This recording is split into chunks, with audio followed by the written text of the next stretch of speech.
welcome to the Wild Wild Hello. West podcast. Hello. And we are going to go ahead and jump right into it today.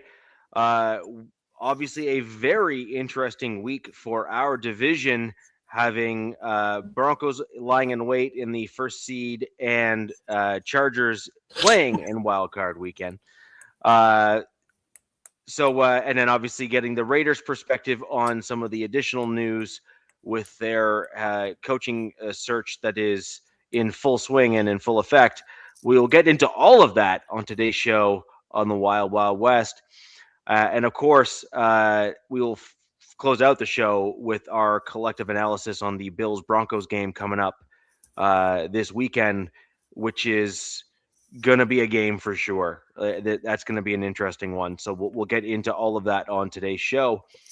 Ladies and gentlemen, those of you who are joining us live, thank you very much for doing so. If you could help us reach other fans just like yourself, click a like button down below, use those little thumbs up.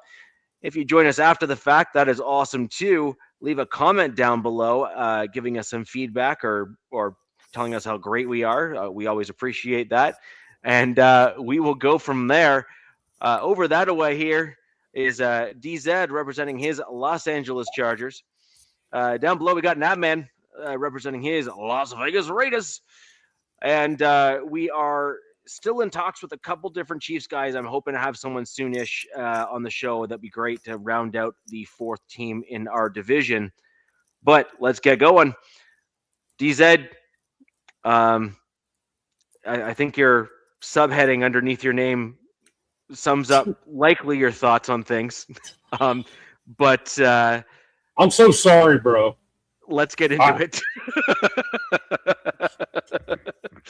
That was it literally was deja vu to me watching that game. Like, now looking back at last season, I don't necessarily, everybody was counting Houston out, but this was the Patriots, the number 2 seed, with the supposed MVP, yada yada yada.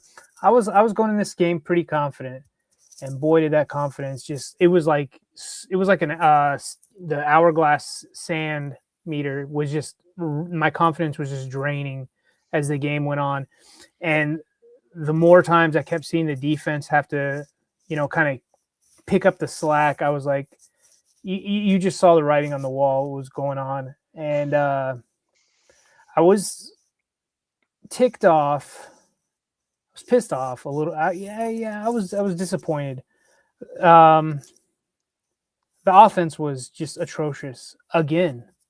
We saw this last year in Houston, and then we saw it this year in New England on a Sunday night game. And it didn't need to look that bad. I mean, if we were going to lose, but getting your doors, I don't want to say doors blown up, but 16-3, some weird score. I don't think any of us predicted a score like that, but not even scoring a touchdown on offense, just looking like utter dog crap. And I'm like counting the minutes, because I know you're not supposed to say any cuss words within the first 10 minutes. So yeah. That's why I don't get a talk within the first 10 minutes in here. I wish I went second. Let's just say that, Nav. I was really pissed off, and the fan base was pissed off, and rightfully so. I'm mad. I was mad at Justin Herbert. He deserves all the hate that comes his way to an extent. I hate having to make excuses. Yeah. I hate having to do it, and I'm not talking about the Jacksonville. I leave that playoff game out of everything, because that was a completely different team, completely different regime, everything. So I go back to Houston. It was the same thing in Houston, and then in New England or Foxborough, it was like the lights were too bright for him. And the offensive coordinator and the offensive line sure didn't do him any help. And, after that game, that's who the fan base wanted to attack. There was a lot of attacks going towards Herbert, rightfully so. I was just to stick off at him, Houston, as I am about him with this last game. He's a great regular season quarterback. Just something's going on when they get to the playoffs with this regime. Well, they're not going to fire their quarterback. They're not going to, do anything with him with that. But what they did do is they fired the OC and they fired the offensive line coach. The offensive line coach, the one of the worst offensive lines these last couple of years. And yeah, they did get thrown with a curveball at the beginning of the season, losing their 2 tackles. But we've seen other teams adapt and not have as nearly as piss poor offensive line play as the Chargers had. And then Greg Roman, it was interesting. The players had their exit interviews, and there was O-linemen complaining, which they shouldn't complain. They should just pack their stuff and just leave the facility. But you had wide receivers complaining about his system all year, and especially in that game. And just, it wasn't just them. There's analysts, all over X, all the little nerds and stuff that do all their stuff. And they're like, this is a joke, like watching, having your receivers run in the same areas and whatnot. So they fired him. So that's good. I have a question. Yeah, go ahead, man. Is this the first time Greg Roman's been fired? No, I think this will be his 3rd time. Mm-hmm. And the Ravens fans warned us, but as a fan, there's nothing we can do about it, right? But they warned us about this. But it's worth saying, is it not? Sure, 100%, yeah. He's been with Jim ever since Jim's been in the NFL. And the thing, let's see, where was I was going? Okay, here we go. Now Herbert, I'm sorry, we got off with Greg. So here we go. Let's do something on Greg. Greg has been with the Ravens and Chargers. He's been in 7 elimination games. Yeah. In those games, the points that they have scored has been 20, not bad, 17, 13, 12, 12, 3, and 3. Oh, wow. A 1-5 record, 55% completion percentage, 2 touchdowns, 8 interceptions. With Justin Herbert.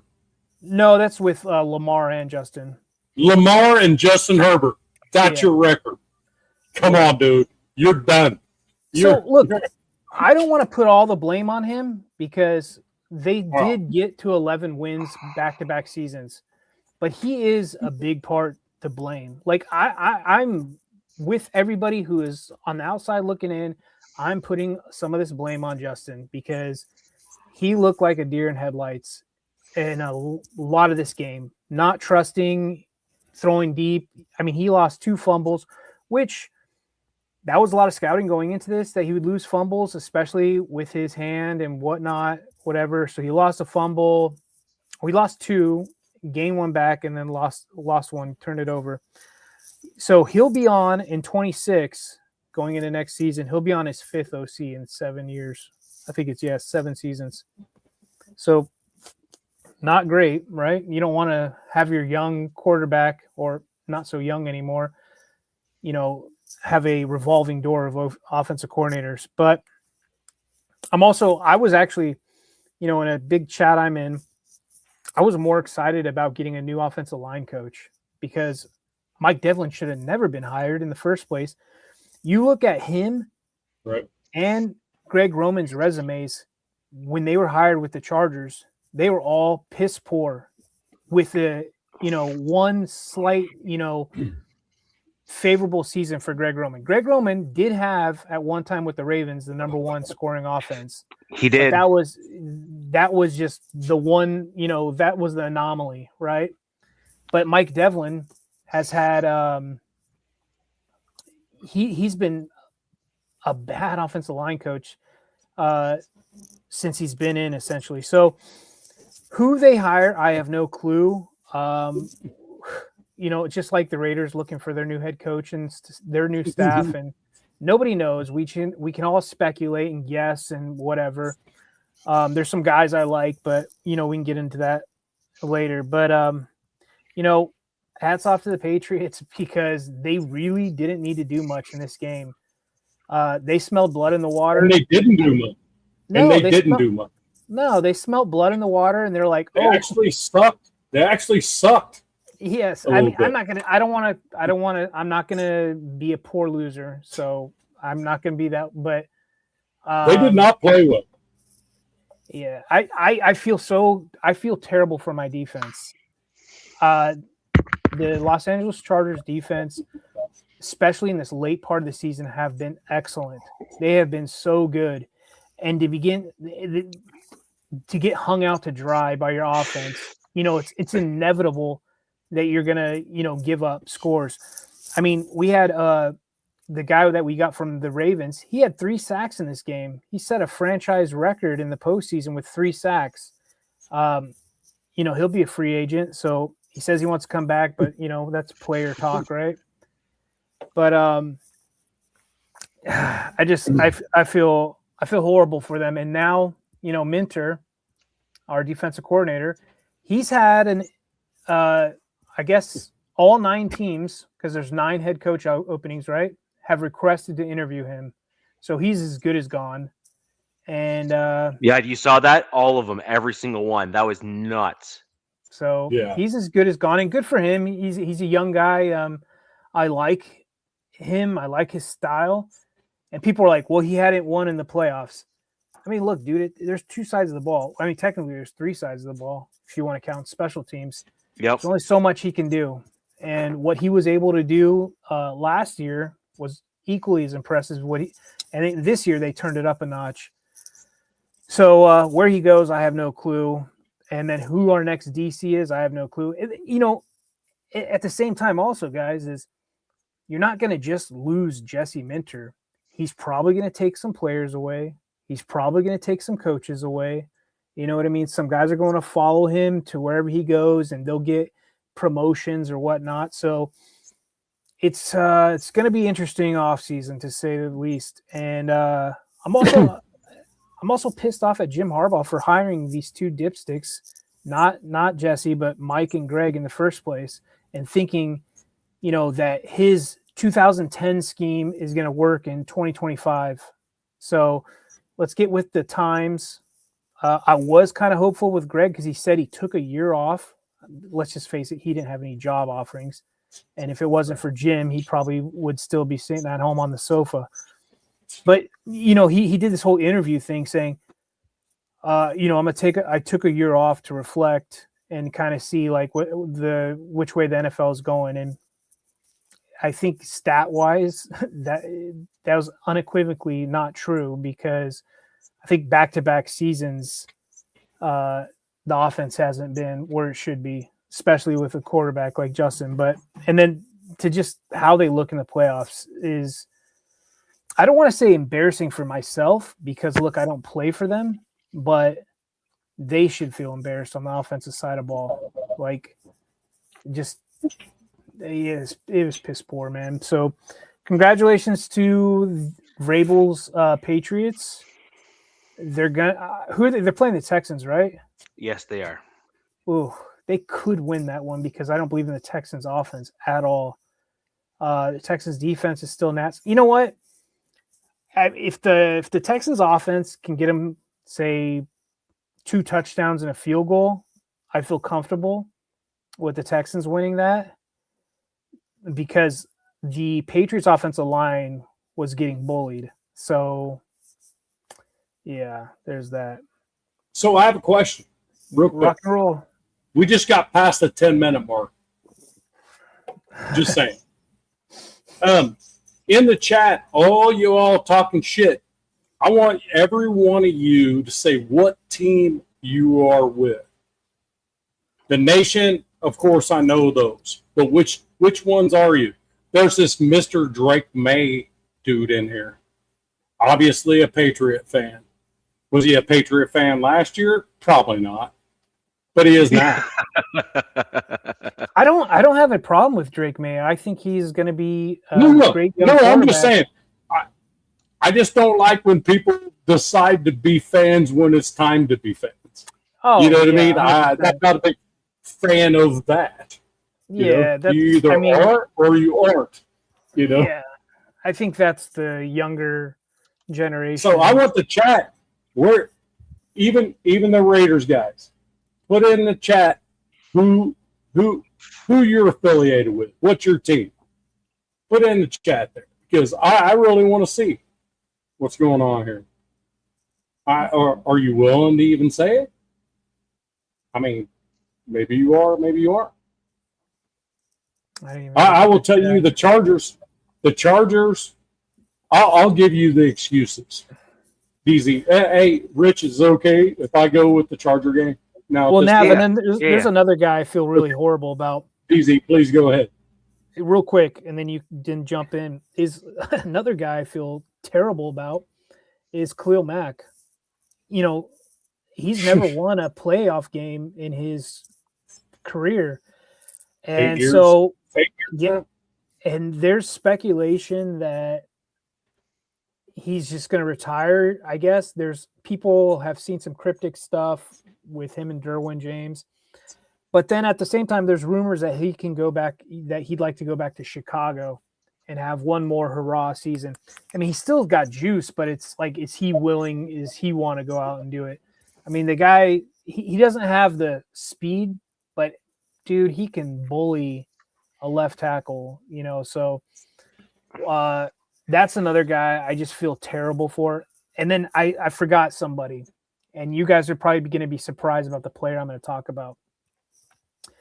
There was a player in our game against the Patriots that was a guy that Justin was leaning on that failed miserably throughout the game. I mean, he was making some business decisions.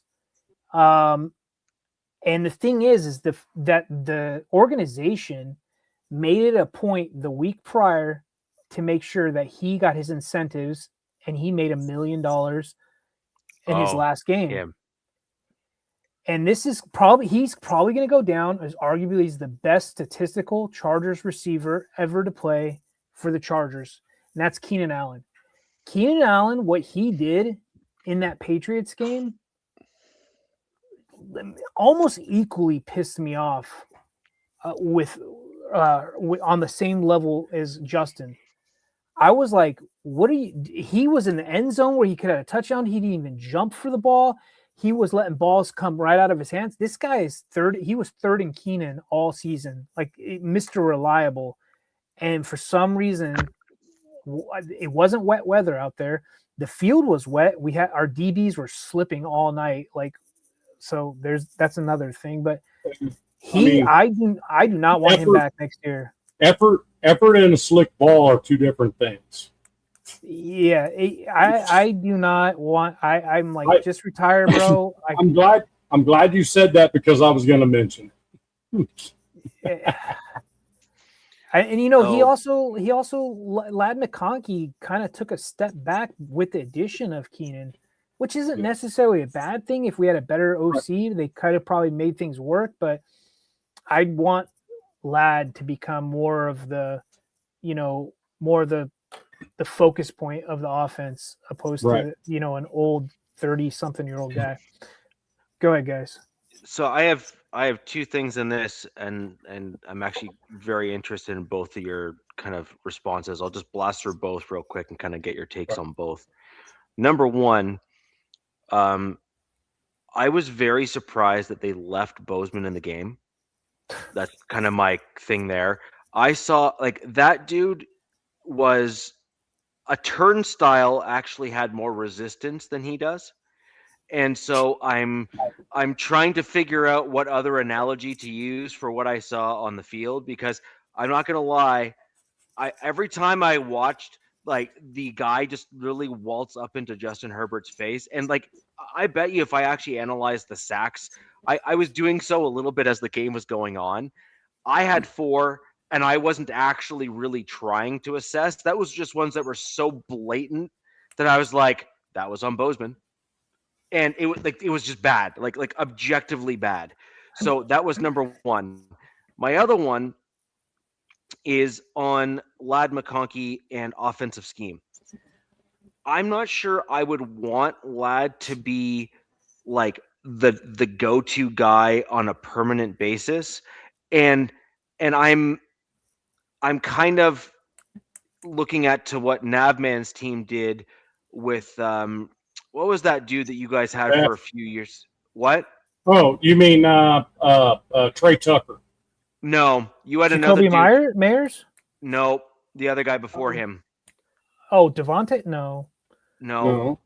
Oh, what the heck's that guy's name? He's gonna kill me now. Oh, Renfro. Renfro. Yeah. So I see Renfro and McConkey being somewhat similar in some regards, where they're kind of shiftier, slightly smaller wide receivers. I love Renfro. Renfro was the bomb. Like this is the thing. I will never admit this again, and so it's unfortunately this is recorded. Like I was rooting for the guy. He was a dude that was a legit skilled, did the dirty work sort of thing, and did it really well. And then so when I was looking at Lad McConkey, I kind of see him as like a more modern version of like a Wes Welker, a replacement for like a Renfro, someone who is got a similar skill set that can kind of span multiple roles on the team, but is ultimately a little bit too small in frame to take on that like true like number one main game made guy. Well, yeah, I don't think he should be a number one. Let me answer these questions. Bozeman, if you were to put a picture of him and maybe say like Adolf Hitler, Charger fans might pick the guy from Austria who was a painter. They hate this guy like with a passion, and he needs to be gone. Be done with him. You have enough proof to know that this guy is not a starting caliber center in this league. I think he was ranked like 32. I think he was ranked like 35 or something out of starting centers. Like that's how bad he was, but they kept running it back with him. Mm-hmm. Insane. But go back to Lad. His rookie year was fantastic. Remember, no Keenan, yes. right? Yep. No Trey Harris either. Yep. That's another guy, Trey Harris, who was barely involved, who has probably some of the best hands on the team, but they just use him differently. Now, with a new OC, we'll see where this direction goes. I don't view Lad as a number one. I view him as a good number two, good number three kind of guy. And then him and Renfro, yeah, they're similar because they're white, but they did different things. I like Renfro's mentality. I like Lad's mentality. I think Renfro might have been a little more versatile, to be honest with you. But Lad he was clipped at the knees this season. He did study, I think it was long-time Seattle wide receiver? Lockett. He studied remember, we talked about this early in the season, how to get the ball, how to fall down, not take hits and things like that. Lockett or Baldwin? Lockett. Okay. Yeah. Tyler Lockett. Okay. Yeah, he was studying him, like the ways, like catch the ball, get down, like don't take it necessary hits. So he really didn't have a great season. I mean, look, last year in the Houston game, he had 197 yards. That doesn't happen by accident. But no. This year, it just was a bad year for him. So I hope they bring in somebody that utilizes his skills. But I agree with you, Richie. I don't see him as a number one. I don't think we have a number one on this team right now. We'll see what happens, going into next season. I think we have a bunch of 2s and 3s or, high-end 3s right now. Yep. But, yeah. Yeah, so my thought was if you had someone else kind of spelling him, and then my last point and question was you have Andre James, if I'm not mistaken, as your backup or secondary center there. I'm not saying he's an answer, but let's be real. He would have been better than Bozeman. I think Bozeman has blackmail. Probably. I think Bozeman worked for Mossad and has blackmail on somebody on his staff because they refused to use Andre James until Bozeman had like concussion. Then they used Andre. There's a reason why they didn't want to use him. He sucks. So Andre James did get to play, the fan base was like, yes, we get to see Andre James play because that's how bad Bozeman was. And I watched Andre James, and that dude might as well have the legs of like a teenager or something. He cannot plant. He cannot set his guard. He gets just pushed right back. And so I think that he's also probably out of here this next offseason as well.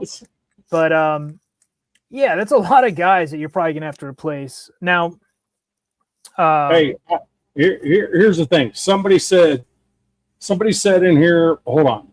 And I tried to actually type it in, and for whatever reason, StreamYard said no. Apparently, it was a little bit too much. But let's see, where was that? Who do we want to pull up? Like, so do you want to get rid of Justin? I said, look, I'm going to give you the answer here in just a minute. So you're in a playoff game, and here's the stats on what Justin Herbert felt in this game. oh, Okay? 16 pressures, 11 hits, and 6 sacks. Come on. You can't. the thing is, though, It don't matter who the hell the quarterback is at this point. Sure. You know what I mean? there's It really two sides of doesn't that matter. coin.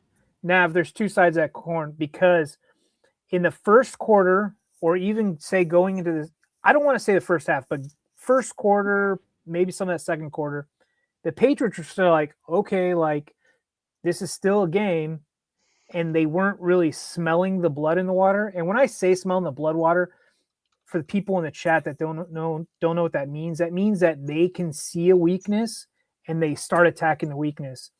Once the Patriots D coordinator, I forget his name, I don't even know who he is, but once he was like, oh wow, like they are really struggling here, that's when he started blitzing like crazy. He was like blitzing every other play, bringing guys from everywhere. And thank you, Spillane. Raider Nation know this guy. I'm glad he said what he said on his presser. He said that Chargers players came up to him and said, we didn't even know what coverage you guys were in. Like, just showing how unprepared they were on the offense. So I'm like, thank you, Robert, because that probably also helped to get these guys fired as well. So, well, and that's the other part. The other part is this. It's like every time Herbert got the ball in his hands from the very first snap on offense, he got absolutely freaking destroyed. yeah. And then as a quarterback, you're going to have to think about that the rest of the game.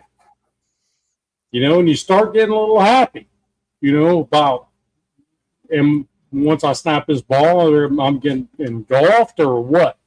And I'm going to tell you what, the New England defense is okay. Mhm. They're not that damn good. No. I agree with you. Their line is not a playoff offensive line. No. Justin Herbert is a playoff quarterback. Just needs an offensive line to freaking give him 2.5 seconds, not 1.2. 1.2 seconds was his average. That was his average throw under pressure. I'm a diehard Chargers fan. I've been that way since I was a kid. I really love Herbert. I think he's fantastic. I have not seen it up here yet between the ears in these playoff games. We'll see. Where do you what now? Early on in the season, Joe Alt and your boy that got hurt, Slater. Early on in the season, they were freaking killing him because he had a little bit of time, right? Yeah. What was your 7 games? What was your record? When we started, I think you were. No, 7 games. I think you were 5-2. Yeah, we started 3-0, then we stumbled, and then Slater went out. Slater went out, and then Alt moved to the left side. Then he got hurt. and then Yeah, it was a revolving door in the offensive line. He So got hurt, and then can't sit and blame anything on Justin Herbert. At this point, you got to have somebody in the NFL who's going to block for you a little bit. I mean, at this point, Nav, like, I agree with what you're saying, and I appreciate what you're saying as well. At this point, he has surpassed Andrew Luck in getting hit and, all that stuff. And there's even rumors or people are saying, like, which I kind of agree with them because of all the money he's already made, that they wouldn't be surprised if Herbert just hangs up the cleats because he's always wanted to be a doctor and goes back to school and gets his doctorate. Him and Madison Beer run off to their ranch or whatever and do their thing. So, we'll see. You're being nicer than I am, to be honest with you. No, all I'm trying to say is there's no quarterback in the NFL that can actually function well in the pocket or in anywhere else that has 1.5 seconds to make it happen. It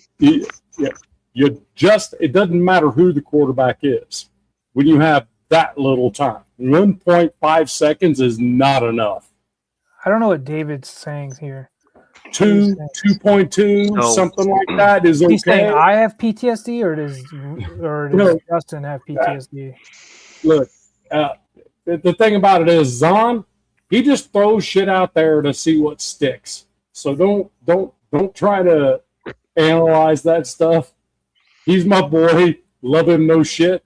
But the KC fan that his KC rep doesn't even bother bringing his face in here. And you're right. I got nothing for that. And he's right. Mahomes did win a Super Bowl with a terrible line, but he also had a great play designer, which the Chargers did not have. He also had an Andy Reid offense. So there's that as well. Can we actually lean into that a little bit?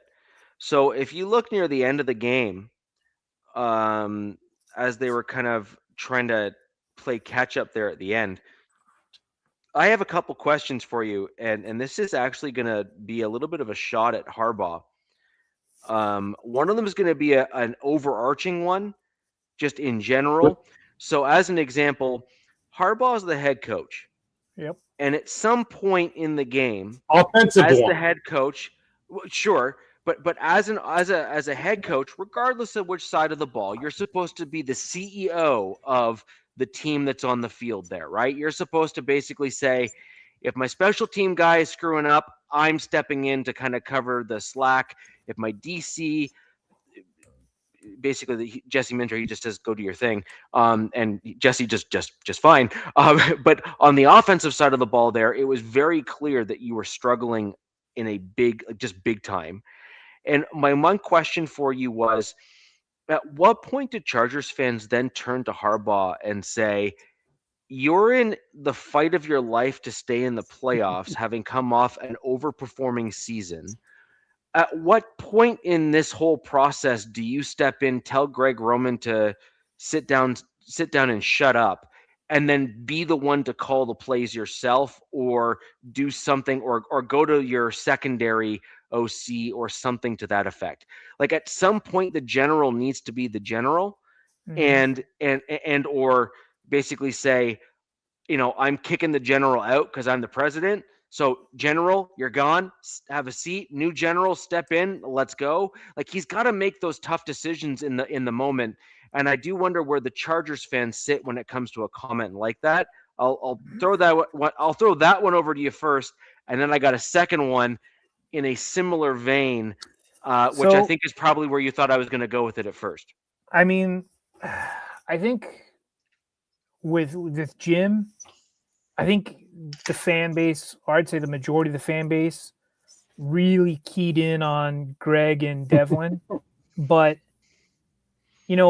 in that playoff game, I would have loved, and we don't know, Richie. I don't think we'll ever know. Maybe in the summer we'll hear some things, some reports come out, some beat writers get some juicy tidbits. But I would have been like, Greg, put the headset down and pass it over to Marcus Brady or whatever. What did he say? Harbaugh's a great motor, but I don't know about his X's and his O's. I mean, you would think he'd be great. He was a freaking QB in this league for quite a decent time. Yeah. But yeah, I would have been like, I would have passed it over to Marcus Brady and been like, Marcus, you're calling plays now. Greg, shut up. No, I wouldn't have. I would not have. I would not have done that. I would have. If I was Jim Harbaugh, I'd have put that damn headset on myself. That's exactly it. That's kind of where I was going. Yeah. Yeah. But there's been some time. I'm just saying. And look, here I'm going to say something too, and this is another reason why I'm glad there's not that many Charger fans that follow me in this show. But there's some stuff that Jim does that I actually said this today in some chats. He's been bad at game management damn near these last 2 seasons. And we're almost where I was going to make my second comment with that one. So I don't see your point there, though. Well, to be honest with you. He's essentially, Jim's role is essentially the game manager. He's letting the OC do his thing. He's letting the DC do his thing. He's saying, hey, should I challenge this? He is not really calling either side of the ball. He's there to be that motivator that, I'm the boss. You guys listen to what I say. Greg, you're my right-hand guy. Jesse, you're my left-hand guy. I wish he was more involved with the offense, to be honest with you. And also, I don't know for 100 if he's not how tied in he is. But I see what you're saying, Nav. Like maybe he should have just jumped on the headset. Yeah, that's if you're gonna fire Greg Roman after this game. You know what I mean? If it went the way it was going, then you put the headset on yourself as the head coach and say, well, guess what? It's on me now. Because if it goes the way it goes, Greg Roman's getting fired. Now, let's be clear. Greg Roman is used to getting fired. It's not new to him. Yeah.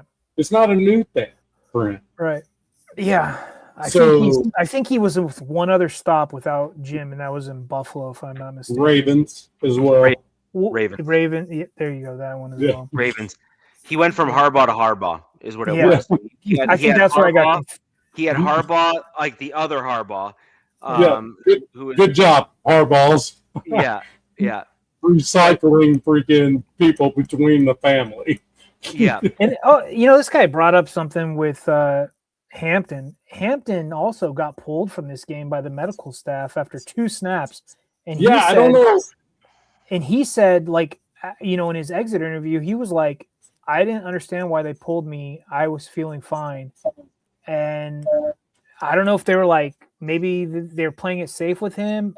That was another guy they kind of went away from a little too soon. Why do you play it safe? Dude, it's the playoffs. Nav, this game, I think I said I said to turn the game off. That game was the craziest playoff game I've seen in a long damn time. The way the Chargers were operating. I was like, what the fuck are you doing? So, Nav, let's hold that same energy, and your comments will directly apply to what I'm about to say as the second and my last comment on the game. At the very end of that game, when the Chargers were making a push to come back in the game. Yes. This is very rare that I will agree with Collinsworth, and I can't believe I actually have to admit that and say that aloud. Okay, the dude's an asshat. Got to get fired, man. Like the dude's an asshat, but at the same time, I can't deny he's right. Like he was actually right. Like I don't know what else to say. You were at around the 50-yard line, and I remember. Go ahead. And this goes to your game management point. This goes to Nav making his comment about what the heck, basically using the capital R word with "etard" added to the end of it. It's like you then say, wait a minute, we got them and they're starting to get gassed. We're doing hurry up offense. We're driving down the field. And then we're doing the thing. And then I know you're going to say, wait, hold on. Let's go. We got them where we want them. Substitution. Now who subs out? No, Do you remember what player New subbed England out? subbed out. New England sub. Well, it was No. is Allen Tell- subbed in. No, Allen subbed in. out. He Oh, he subbed subbed out. out. Oh, okay. Keenan Allen subbed out. Therefore, you just saw all the New England players just go, "Oh, okay, cool," and they just all took their sweet ass time to get Yes, on they and off did. the field because the refs were like, Yeah. "You can't do anything about it," which Nope. was the Right. dumbest thing I've seen. And I'm like, and so this is where I'm getting at. Number one, Harbaugh should have turned to Allen, flipped him the bird, and told him to keep his rear end on the field. Okay, number one. number two, you've literally got the backup defensive line on the field for the New England Patriots. Your quarterback is literally starting to pick the defense apart as you're driving down the field. You maybe have another 3 or 4 plays at the clip that you're going. Dude, Keenan, suck it up and shut up is all I gotta say, man. And Richie, I like I said, there's been so many bonehead mistakes all season. No, but he said this is what my problem is. I would totally give you a little bit of a pass. I know I can say it. I say it all the time on the show. So stop acting like a retard. He said David. R. He said R with an E-tard at the end. When you say it live, it's different than typing. Yeah, well, I mean, I can say David trying to poke some whatever. I mean, I can call him a retard all I want on the show. Like, you know, you make a comment like that, David, you're acting like a retard. Anyways, right. Well, he so, typically does. He typically does, and that's okay. I love him, no shit though. Look, I actually his comments are funny. I'm not gonna lie. It's just I figured I'd poke fun when and where I can, right? But he said this is what the problem is that I would have almost forgiven if that was like the only time they did that on that drive. You did it 3 times. Yes. You did it 3 times. Like I said, there's a lot of Biden-esque stuff coming out of Jim throughout games. And but this is what I don't understand. At what point does your head coach not step in and say, no? You tell me, man. You tell me. We're like, watching. I don't understand. Like, and this is the thing. This is the piece that really kills me with what I saw in that game there is I know he knows better because we play you twice a year and I've seen him do better. They just go full on and we'll say it, retard in the playoffs. Yeah. They've done it back-to-back years. They've got full on. And it's just... Hey, I do have to address something real quick. It's this respect my gamer. Rams winning it all. Everyone else playing for second place. Let me tell you something. You had a problem with the Panthers that had a losing record, bro. I'm just saying. Be careful on how you freaking do your stuff there. I'm just saying. Be careful on what you're asking for. Because I'm telling you what, the Niners are getting healthier, and that is a problem for the entire NFC. The Niners need to have their left tackle. I don't know is he coming back, their left tackle? Yes. Yeah, that's who they need. Yep. That's their key piece right there. Yep. And the Niners are well coached. And I mean very well coached. I think you'd have to toss it up between Shanahan. Make mistakes. I think you'd have to toss it up to Shanahan and Liam Cohen for what they did this year, and I would give it to Shanahan. Yeah, but I know. Did you guys? I don't know if we talked about this on last week's show. Did you guys see?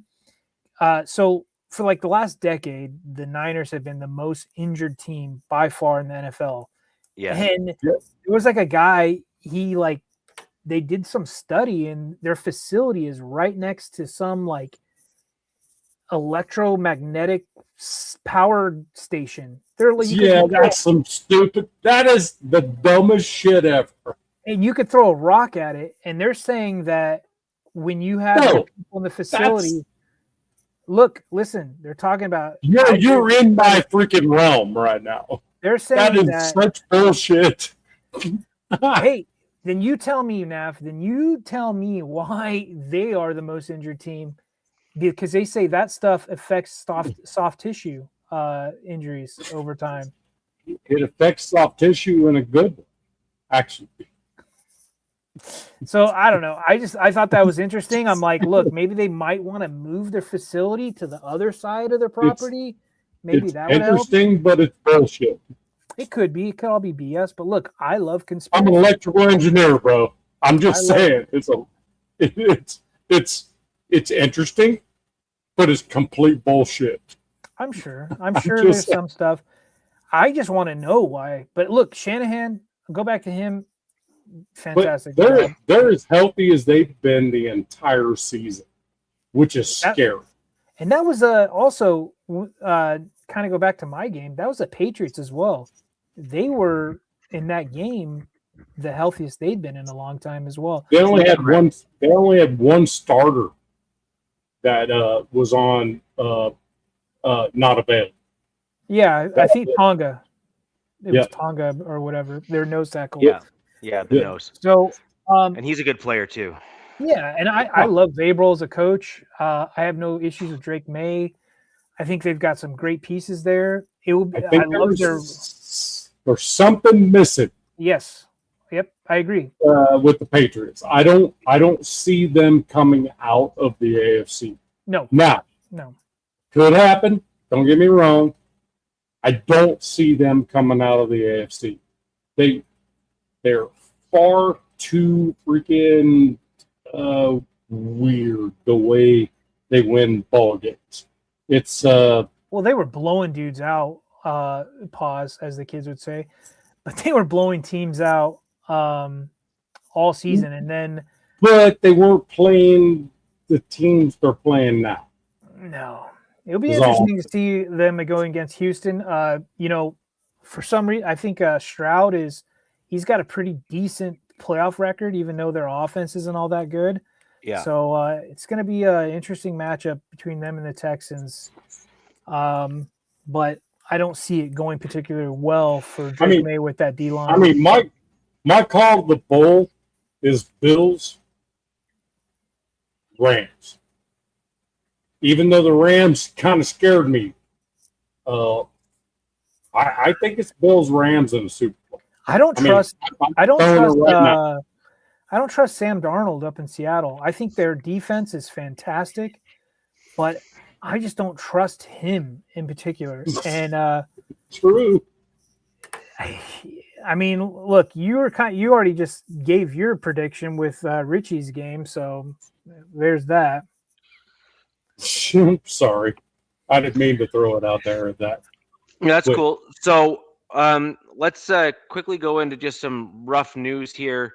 DZ, you already kind of mentioned Minter on the coaching carousel is literally being interviewed by every single team that's looking for a coach, every single team.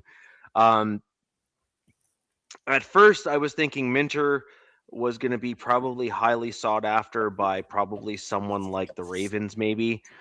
They kind of have that kind of like grit mentality, but honestly, I think with Tomlin stepping down with the Steelers, Minter just kind of seems like he's their kind of guy. Are you talking about the Steelers? The Steelers like young guys. Yeah, they like to hire young, and then they don't fire you. So since 1969 to this year, they're hiring now, only now, their fourth coach. It's so wild. Since 1960. So wild. Only now is their fourth coach. You just took away my freaking thunder.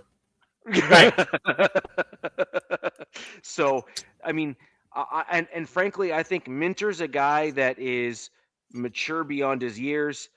Minter reminds me kind of like a defensive version of, say, McVay from the Rams. He has that kind of vibe to me where he's just so competent at what he does that he's just going to know what to do and why to do it. Like, he'll take his defensive prowess and apply it to what he knows is going to work on the offensive side of the ball. And then he'll obviously has the defensive prowess to there's make one sure guy that there's, I don't want to say there's just one guy, but there's one guy we've known in back-to-back seasons that's had his number, and that's Liam Cohen. When Liam Cohen was with the Bucks and then with the Jags, for whatever reason, he gave Minter fits. So whoever hires him, like, I don't know if you'd want Tennessee to hire him because they're in the same division with the Jags, but the Steelers one, that's an interesting pick because, yes, like you said, they do like to hire young. Yep. He kind of fits their thing. Their thing, yeah. And then Tomlin, you know, going back with him is he wants to take, you know, the year off, and he's still under their control. So if anybody wants him next season, they still have to trade for him. You know, they're going to have to give up something to get him. So it's going to be interesting with that. I'd love to see Tomlin in TV. I think he'd be fantastic on TV as an TV analyst. That's what he's doing. Like he'll go on TV, and I think that he's seeing this as a refresher kind of thing. No. Well, there's that, but I actually think he's a scouting thing. No, I don't even think he's that. I think he's going to say it's a grinding season, a lot of prep work. I'm in the building. I'm there early all the time. It's somewhat of an unstable job, and he's probably wanting to do a test. This is my take on it. I agree with what you're saying. You've seen him kind of taper off. His mental state is a little bit off when you see him compared to what he used to be on. With the Steelers and whatnot. So obviously this was something that is probably a relatively mutual decision. My gut reaction says that he's going to TV to see if he loses the coaching itch or not. So am I going into TV and saying I'm cool and I'm done? Or is he going to go on TV and be like, I can't stand not coaching in the NFL. I need to go back. And then a coach of his caliber also, it's also like, what job would come available? Think about that. When Bill Cowher left the Steelers, everybody thought he was going to come back to coaching. This wasn't going to happen. Didn't immediately. Yeah. You know what I mean? Yeah. Good point on that one. Maybe you know what maybe Pittsburgh just runs you down. I mean, who knows? But the thing about it is, dude, 3 coaches since 1969? For crying out loud, how much pressure is that for the new head coach? And I'll tell you what, Mentor's the right age. The oldest coach the Steelers have hired since 1969 is 40 years of age, and that's Chuck Noll. Damn. And Minter's 34 or something, I think he's 34. Damn. Yeah. I mean, we'll see. Yeah. We shall see. There's some really good coaches in this cycle. I know, but it's crazy that thought process. Hell, the Raiders went through 3 coaches in one freaking year, dude. 1 year. The Steelers went through 3 coaches since 1969. Yep. I mean, that's crazy to think about it that way. You know, it's nuts. Yeah, and so the good news. Yeah, so the good news about that is that tells you there's an ownership group there that is very level-headed, and they generally know what they're doing when they're hiring a coach, and that just kind of says a lot, right? Yeah.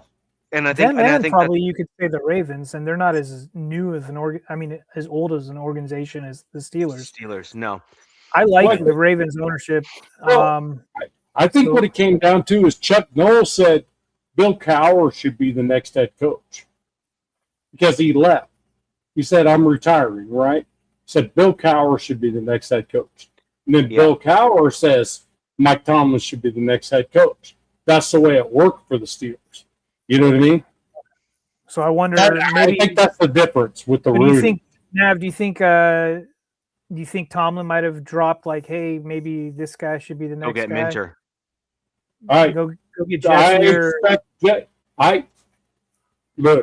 I don't bet on anything, but I think Jesse Minter is going to be the Steelers head coach. That's what I said. That's what I'm saying. I think he's the dude. I truly think so. You guys, I wasn't even thinking about the Steelers with Minter.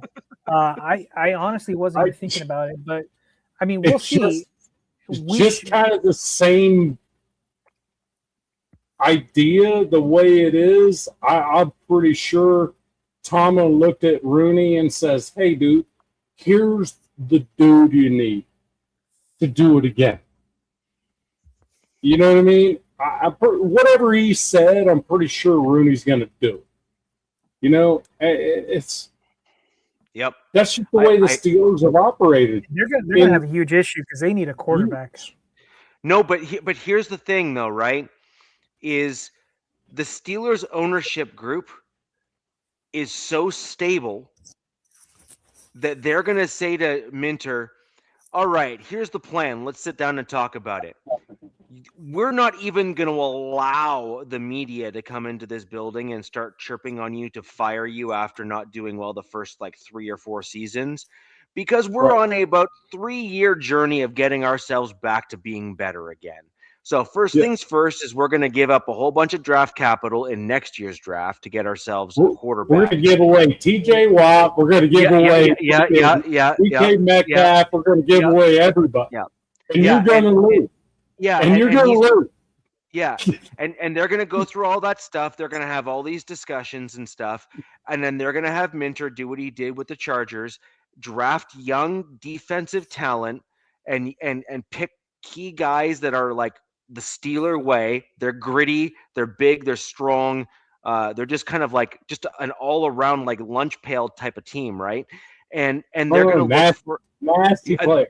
Yes, yeah, but they're the quiet dudes that were in high school when some dude finally came up and picked on them more than once, took the guy's head, smashed into the locker, walked away, and just never said a word. Right? That's who the Steelers are. That's exactly what they are. Yeah, right. And Minter fits that role. Like in my mind, when I look at how the Chargers defense looks under his tutelage, that's what you're dealing with. You're dealing with a guy that takes a bunch of guys that no one knew who they were coming in, and your Chargers defense was in the number 1, number 2, or number 3 in most categories. And back-to-back drafts, no top-end defensive talent. You know, in the first and second draft, first and second pick, defensive guys were always the third or whatever. The starting corners or 2 of the starting corners were 5th-round picks. Mm-hmm. I mean, so if not, okay, guys, if not the Steelers, what would be your second guess for a team for him? Because for who? For Minter, because it sounds like John. The Raiders. That'd be my second. Because it sounds like John is. Look, dude, I'm not trying. I wrote all this shit down. I'm not trying to give up all of it right now. Well, I got you. I was just wondering if you got what your second team would be, because I didn't even think about the Steelers. I think the Raiders are going to go in the same path that the Steelers are going to go in the same path they've gone since 1969. They're going to have a head coach that is a leader of men. And Jesse my second is the Ravens.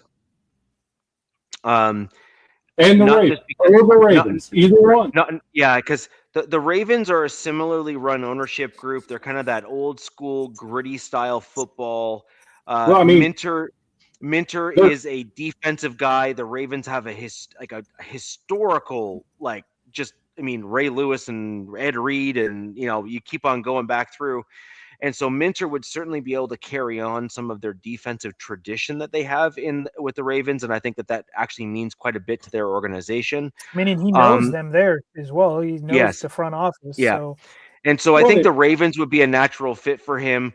And then I think the organization and the ownership there would appreciate a guy appreciate what he has done with the Chargers. I actually think that there would be genuine appreciation from the ownership group there to say, wow, look at what you did with the Chargers.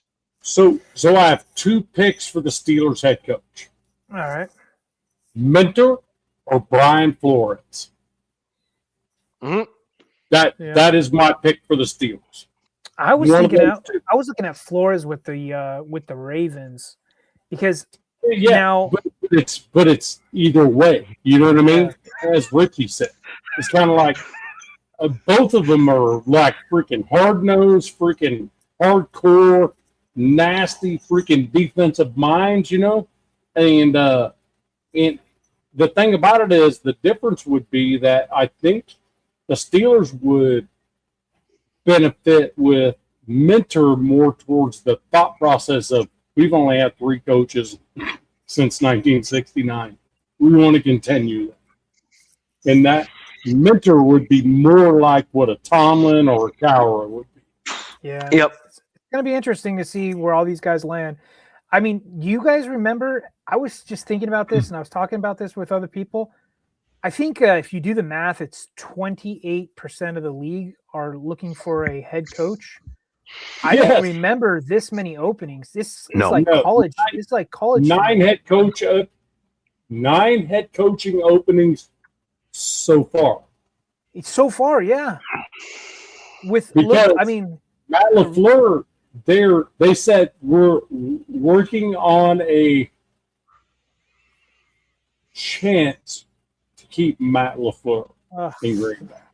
And then whatever could be happening with Richie's game and the Bills, say the Bills don't make it out. McDermott could be gone. He could be out of there. You know what I mean? Yes. And that would be another opening. That's crazy. The Bills could very well pull what my Broncos did with John Fox. Yes. John so you remember John Fox, right? So John Fox had my team in the playoffs. Like it was mark it in. The Broncos are going to be in the playoffs. John Fox is here. We're going to be like a regular staple there. The question is, how far are we going to go?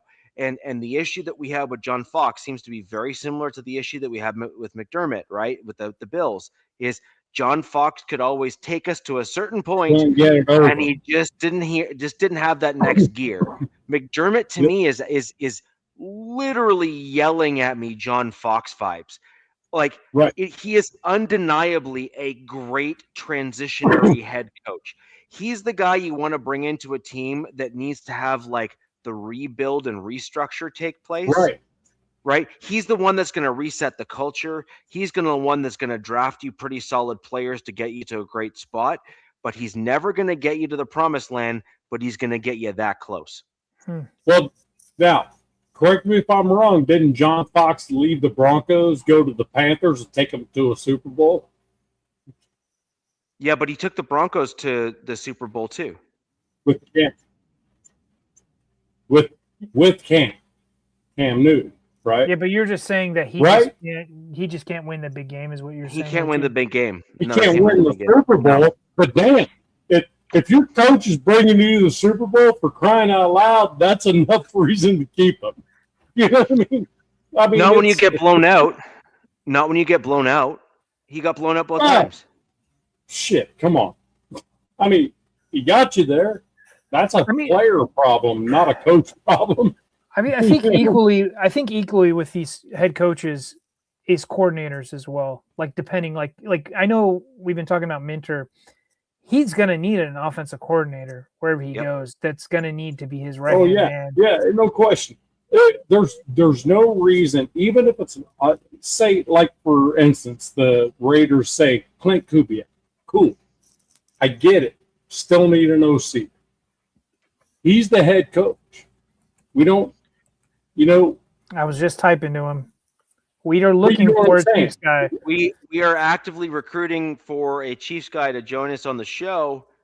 If you're interested or know of any of your friends that might be interested in jumping on camera, have them reach out to me. My handle's below my name here on the show.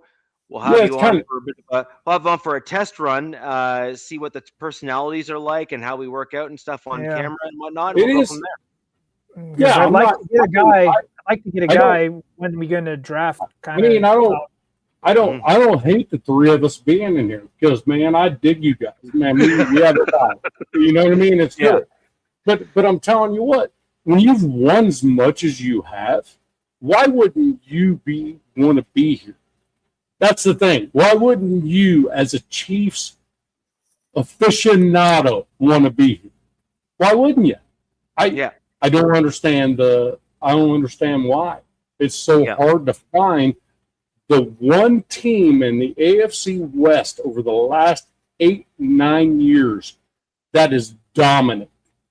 And for whatever reason, where are they? I'm looking over here in a couple of dark spots on my screen. You could be there. You could be right there. You know what I mean? Come on, man. Definitely need a Chiefs guy. I mean, it was kind of a bummer that we went without one. Because they're pussies. I mean, I've even tried looking for them on X and such, and to no avail. I mean, I think they have their own shows or whatever, just like many Chargers and many Raiders. It's just I don't get it. But there's only few platforms like ourselves where we are, representing all the teams, talking about everything in one show. So I think do they only want to talk about just their team? You all need most. Yeah, I agree. Most. The weird thing is that this is a unique show. You need a bit of a unique personality to be on the show. I mean, you can obviously be a fan of your team. There is nothing wrong with that, and frankly, we all encourage that, right? But you also need to have the ability to take a half step back and recognize that, like, for example, this year the Chiefs were kind of getting walked all over, right? Mm-hmm. They just were, and Raiders, same thing, right? You have to have some humility and some ability to turn a mirror inwards and say, this is not going to go well. And so it's a really interesting dynamic on the show, and you need to have the right personality traits. So I know a bunch of the guys from like All Chiefed Up and HBT, like How About Them Chiefs. I know like those guys and stuff as well. Obviously, it's just the one guy on How About Them Chiefs. Good guys, by the way. But they have their own platform, and I will tell you this. I also know some of the largest Raiders platforms out there as well, like the real big ones, like the upper echelon ones. I can tell you that. Wait, what? Look, you're great and you have a great platform, but I'm talking like 100K subs, man. like you know what I mean? Bro. Yeah. I'm fucking with you. Right? But the thing here is they will tell you straight up, and they've assessed their analytics, that when they've thrown out other teams' content as videos on their channels as a trial run, and most of those very large platforms have tested it, their stats and numbers tank. I mean, they go in the toilet. And so you really do require a rather unique. There's a caveat to that. There's a caveat. I'll tell you real quick. There was these guys that popped up on YouTube when Harbaugh got hired with the Chargers. They're Detroit Lions, Michigan fans. So they're like, oh, we're a fan of Harbaugh. Guess what they started doing? They started doing little 10, 30-minute clip videos of Charger news. And if you look at their numbers, they're massive. Mm-hmm. So there's two sides to it, but I know what you're saying. And from what my experience with looking at other teams, they just want to talk about their team. They don't want to share the space and have us come at each other and be like, well, what about this? What about that? They're like, no, that's not what I'm into. Well, and DZ, I guess the message I want to get out for a Chiefs fan is don't be afraid to get in here. We're not going to freaking annihilate you. This show is structured. I mean, it's like, hey, here's what we're talking about. We're going to do it this way. Richie's in charge. He says, all right, DZ, so what do you think? Hey, Madman, what do you think? Hey, KC Chiefs fan, what do you think? We don't fight about stuff. Do you think I wanted to come in with my tail between my legs after that playoff game? But it's not me. That takes guts, by the way. Like to be fair, like that was a rough game by all metrics. Yes. I was like, this is not happening again. And I'm like, do I really want to go and talk about this? And I'm like, suck it up. You know what I mean? Like, DZ. Did me and Richie just freaking annihilate you on it? No. One, I can't. I'm not allowed. The Raiders are fucking terrible. So I'm not allowed to even think about it, number one. Now, Richie could, but he doesn't.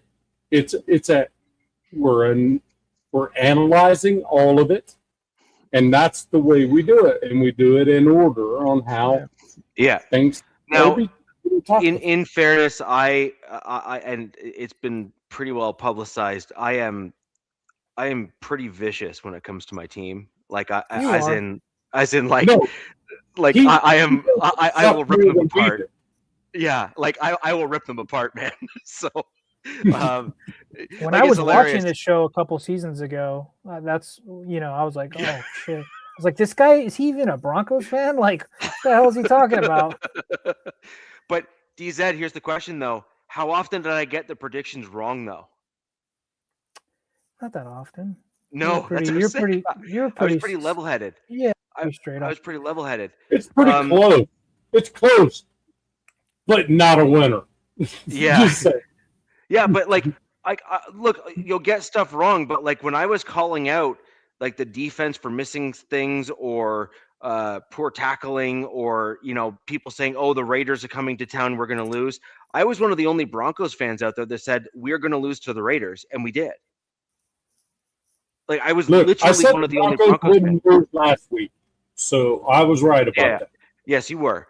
But yeah, like I truly am pretty aggressively objective when it comes to my team, because I want my team to be better than we are. And right now, there's a bunch of orange and blue colored glasses that people are wearing, and they're actually missing the trees in the forest. They need to they're actually really excited. I mean, by all means, they're super excited. But I've seen a lot of other Broncos stuff, and I'm like, this is definitely not Richie's take. I mean, I'm like, there's two ends of the spectrum here. Spence, so I'll kind of like Spence. I wear his ass out. I wear Spence out. He can't keep up with the chat. No. I'm like, dude, what did you just say? No. So, with that in mind, let's work on the Broncos Bills game, because that's obviously the other relevant piece here. You're not going to like what I have to say about this. No, I have some concerns as well, although I have some other elements that I think are going to be interesting. So I have a few big-time concerns for this game.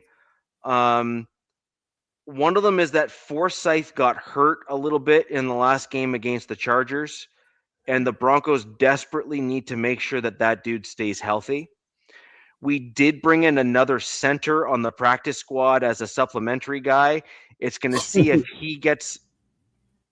Well, it's going to be interesting to see if he gets the nod over Mustafa.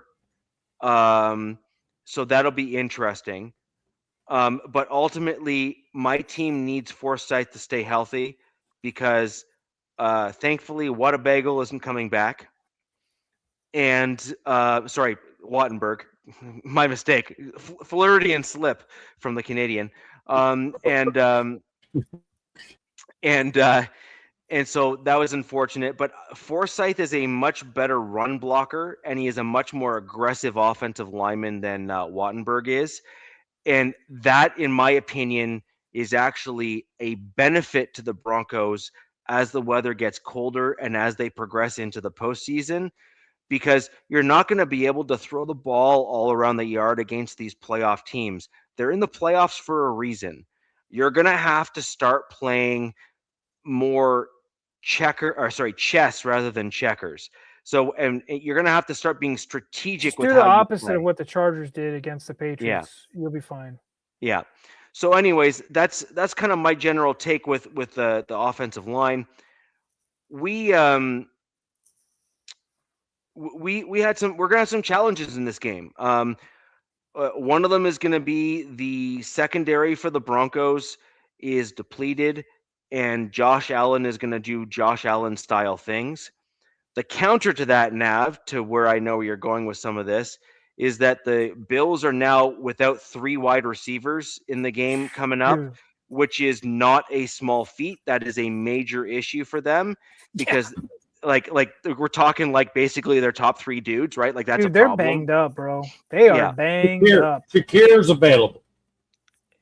Sure. So, like again, our safety is the guy that's banged up in Brandon Jones, and that dude is legit as a player. He is like No question. like he is like upper echelon there. We have a serviceable backup and a PJ Locke to cover that off, but he is not a starter. He's just a guy that you can rely on to step in to kind of like bridge the gap. But that's not the guy that's going to be covering Shakir. It's going to be it'll be one of 3 guys actually. It'll be McMillan, who had a pick 6, if I'm not mistaken, in the last game. So yeah, that's not so bad. Then you got Surtain, who's defensive player of the year. That is pretty damn good too.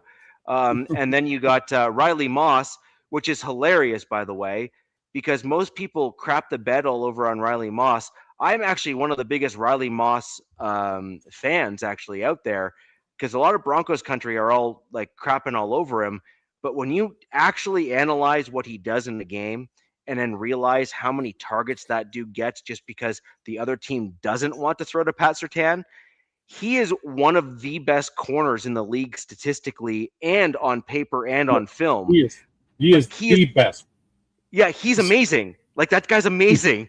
Like, what about McMillan? Look, McMillan is so damn good as a He's probably the second best. Well, because he's a free agent. I'm asking because he's a free agent this season. Look, this is how good McMillan is. They drafted Jahdae Barron to replace McMillan, and they planned on cutting McMillan after the preseason.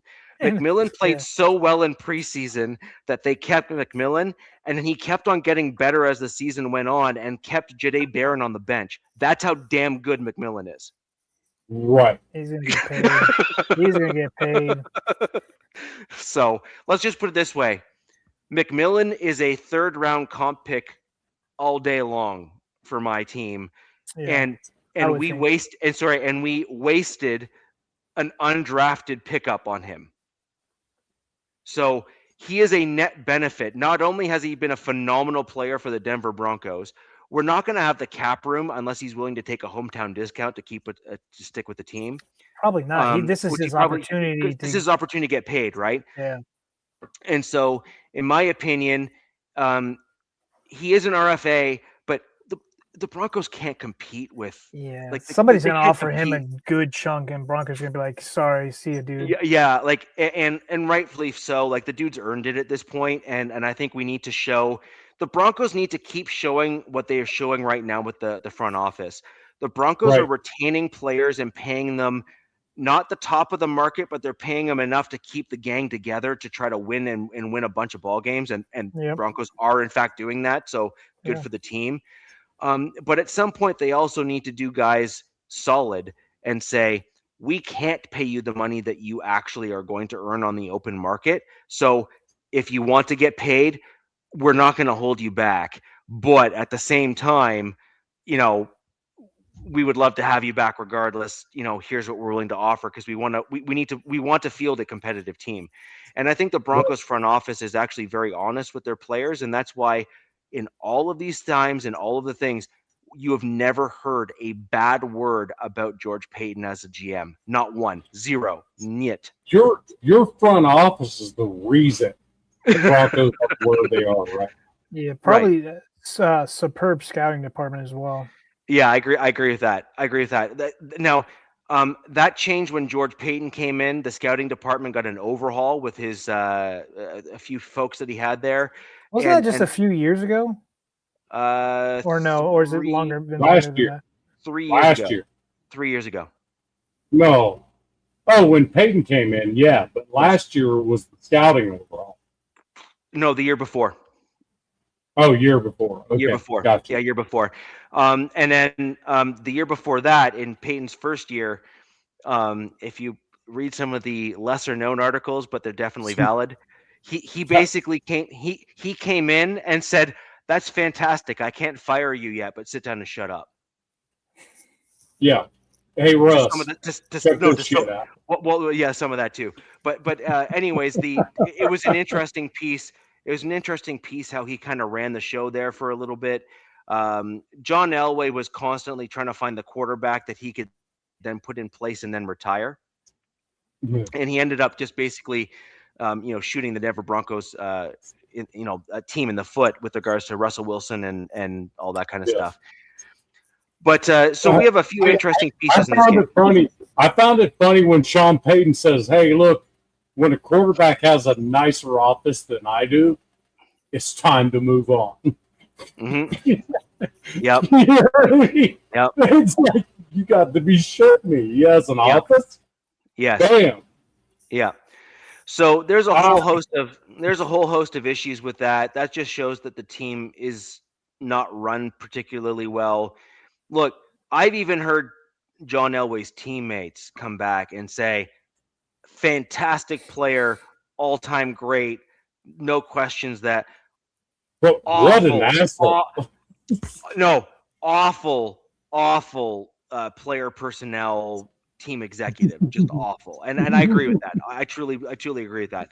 But we have some interesting pieces here. The one thing that So what's your call on the game?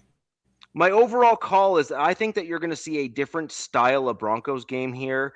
Sean Payton is an interesting cat. He has had 2 weeks to manipulate things and play coy, if you will, in terms of how he's doing things. My boy Adam Prentice, I've spoken about him a couple times on the show.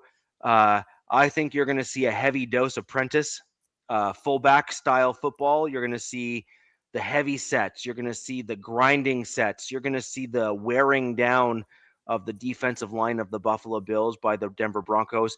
If I had my way, if you're saying what I think is going to happen, that's what should happen. I'm not sure it will, but it's what should happen. And then I think what Sean Payton's going to attempt to do is try to think that he can outsmart everyone. It will wait and see if it works. Is he's going to probably try to come out grinding the football and wearing down the Bills' defensive line in approximately the first half of the game. And then I think in the second half, he's going to then try to absolutely flip the script. I think he's then going to then put it in Bo Nix's hands and say, throw the ball all over the yard. I think we have him worn down. Or are you having him do that? Like, are you saying that you guys are going to be ahead when you're doing that? Or you're taking the score out of well off the jump. Yeah, the Bills defensive line's major weakness, and it is a massive one at that, is run defense sucks. It is awful. And if you've looked even at what Jaleel McLaughlin did to what was largely your starters in Week 18 there, where he was pulling off like 8-9 yards a clip. I think he needs to get more. He's going to be more involved. He's going to be more than RJ Harvey. Yeah. I would say give that kid's got some juice like right now. Bills run a different defense than the Chargers, though. They do. They're not as good. More of a Tampa too. So I don't know that just like pounding it up the middle is going to work. This has got to suck for Josh Allen, man. You know, he's got no Lamar, no Joe Burrow, no Mahomes in the playoffs, right? It's the AFC essentially is wide open, and now his team is just decimated with injuries. If I was Josh Allen, I'd be like, all right, this is my chance. It is, but that's what I would be against a healthy Denver defense in Denver. Like in playoffs, like this is going to turn up, and this might be too much for Josh. The Bills, to me, like what they in their last game, some of the stuff they did was really impressive. I was really impressed with their like the players that they had out there. I was like, wow, okay, dudes came to play. Right. I did not expect these kind of backups and whatever to do that. But going into this game, I agree with what Richie kind of said, like, but not really in those halves. He was like wear them down, and then in the second half, bombs away. Now, the only way I would see that happening is if you've got a comfortable lead and you want to really just put them away and put the dagger in them, and you don't want any of this Josh Allen heroics.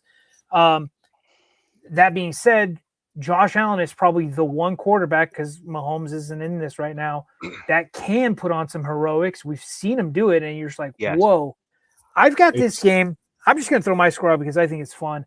I've got this game going into overtime. I've got it being tied. I got it going to overtime, and I've got the Broncos taking it by a field goal.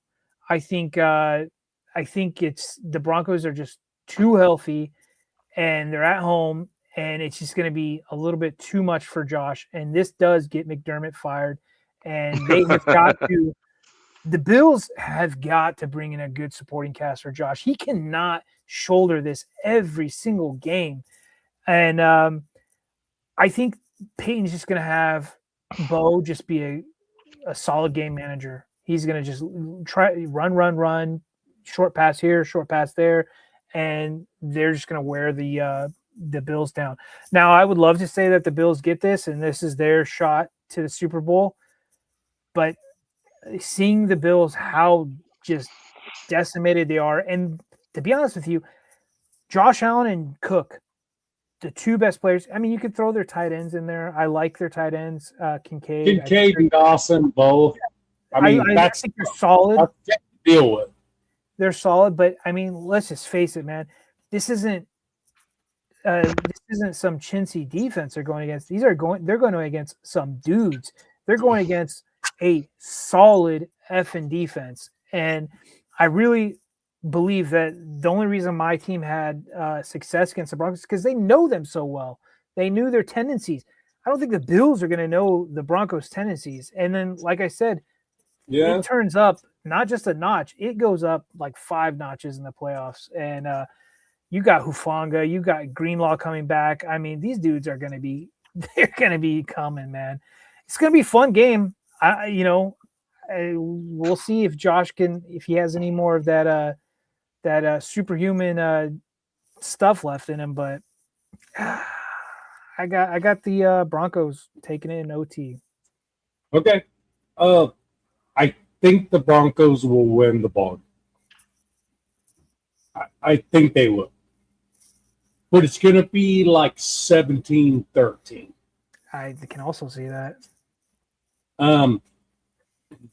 I think it's going to come down to which quarterback has the football with 2 minutes left in the ballgame. I firmly believe that.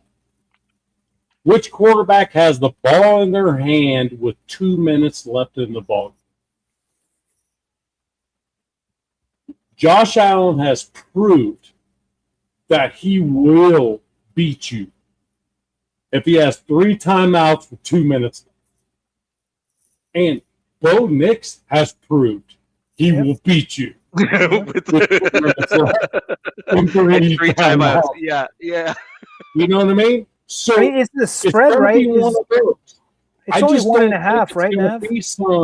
I don't think it's going to. I think this is going to be at the half. It could be 9-3. Who knows? You know Broncos what I mean? are 1-point dogs. I think that changed. They're 1-point dogs. That's bullshit. I think they're 1 point. I think they're 1.5 favorites now. I took that in a heartbeat. Check it again, Richie. I'm looking at MGM. Broncos are the underdogs. I'm going to check it again because. Okay. Well, I mean, 1 point though. I'm not sure I'd bet tight. that. That's super tight now, right? Super tight. Might as well be a freaking just a. I mean, look, you get 3 points for being at home. This is the coin flip game. But the thing about it is, I honestly believe it's going to come down to which quarterback has the ball with 2 minutes left at the end of the ball. This is going to be one of those ball games. Because I'll tell you what, the Bills' defense has gotten better. Yep. Over the last few weeks. They've made a lot of turnovers and shit like that. So, I mean, they do like to freaking turn you over. And Bo Nix does like to turn it over. You have to admit, he does like to make a bad decision from time to time. Too many Josh times. Allen's not that guy. He doesn't make those kind of decisions. So I'm going to push back on that a little bit. Josh Allen has a game or two a year where he forgets that he's the new version of Josh Allen, and he reverts back to his former self. Rich, did you say you were on BetMGM? When that happened this year, though? Yes. Pardon me? When it hasn't that happened this year. I don't think it's happened this year. But my point, though, is that, like generally speaking, over the last 3 years so far, let's put it this way. Until he can prove that he can go the entirety of the season all the way and winning a Super Bowl and not doing the thing, I can only go based on past history. And he's got more past history, especially even in recency bias in the last 3 or 4 years, where he has gone majority of the season doing really well, and then he basically craps the bed once or twice. Oh, no. Hold on. I got the stats to prove it here. Josh Allen has the best playoff stats of any active quarterback in the playoffs the entire time he's made the playoffs. That dude is like 15 touchdowns and 3 picks in the playoffs. It has never been Josh Allen's fault that a ball game was lost. That dude is always competing. I look at during the regular. I'm really talking about the majority of games being regular season. He was like 20 for 23 for 420 yards last year or something in that game they lost. DraftKings, damn. DraftKings has the Broncos as 1.5-point favorites right now. Okay. Yeah. So that's who. Everybody uses. It's flipped. I think this is going to be a tie. It's going to be one of these. Yeah. You're like, shit. Every single player is going to make the difference in this ballgame. I think he's like, oh, yep, he should have went. Oh, yep, he fucked that up. Hey, you're not. He's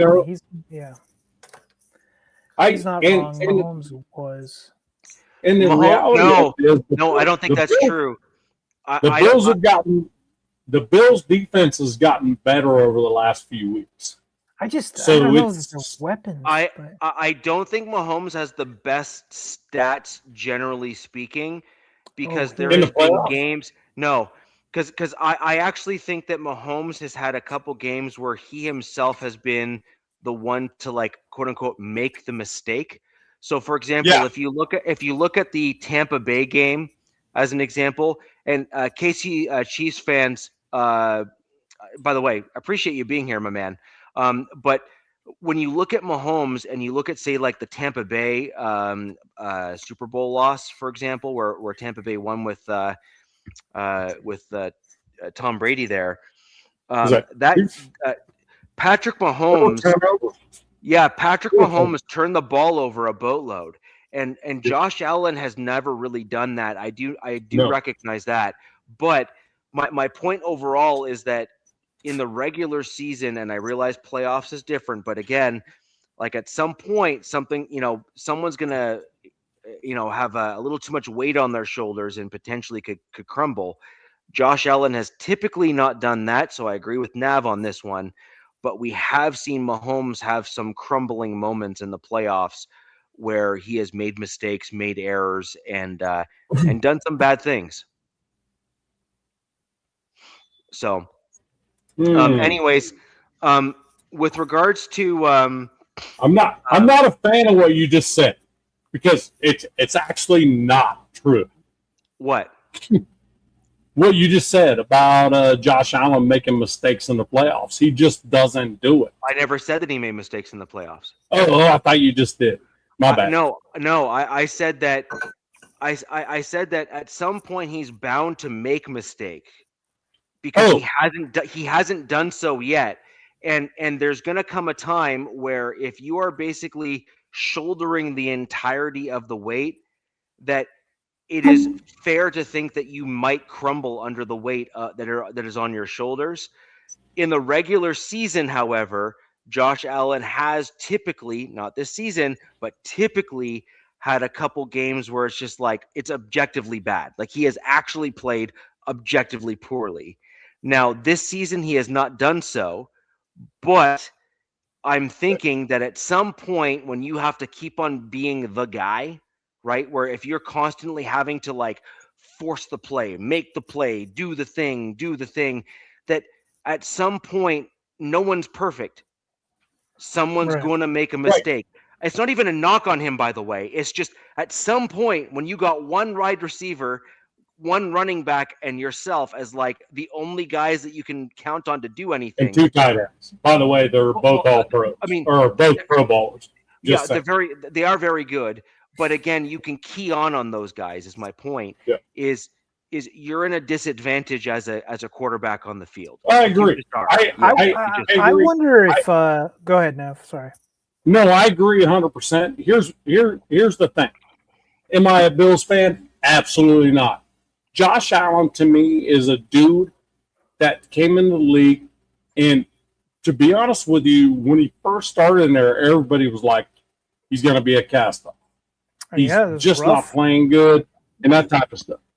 But the thing is, he was getting dominated by players or other quarterbacks like Mahomes, Lamar Jackson.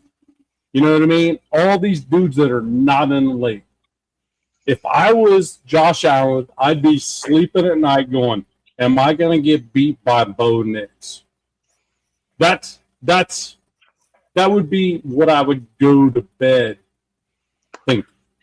And I'll tell you what, defense or not, Josh Allen, when his freaking shit goes freaking off, the dude goes off. But he doesn't typically make a lot of mistakes. He really doesn't give the defense opportunities, to score on.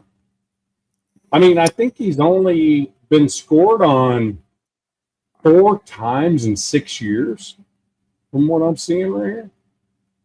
Like 2 pick sixes, 2 fumble returns in 6 years. I see what you're saying. I wonder. It's one of those. He's not going to be the problem. I wonder how the Broncos defense is going to play him, because they can cage, Rush, essentially just keep him in a pocket, right? Or do they try to doing blitz? Stunts. They're doing stunts. But then you stunts, you open up stunts. Cook, you open up lanes if he can get through it. Got to be careful with Cook, though. Cook, that dude can freaking change a game on him. So if I had to game plan for this one here, the tackles for the Bills are good, but the interior of the line is not great. No. And so they have the guard in the center that are their weak point. And so I think what you're going to get is light pressure and potentially a few chances from time to time that you're going to end up with, like Benito and Cooper, kind of like they're going to try to collapse the outside, but the tackles are quite good. So I expect them to actually get held away, and they're going to be 1 or 2 runs where they're probably going to allow Allen to the outside.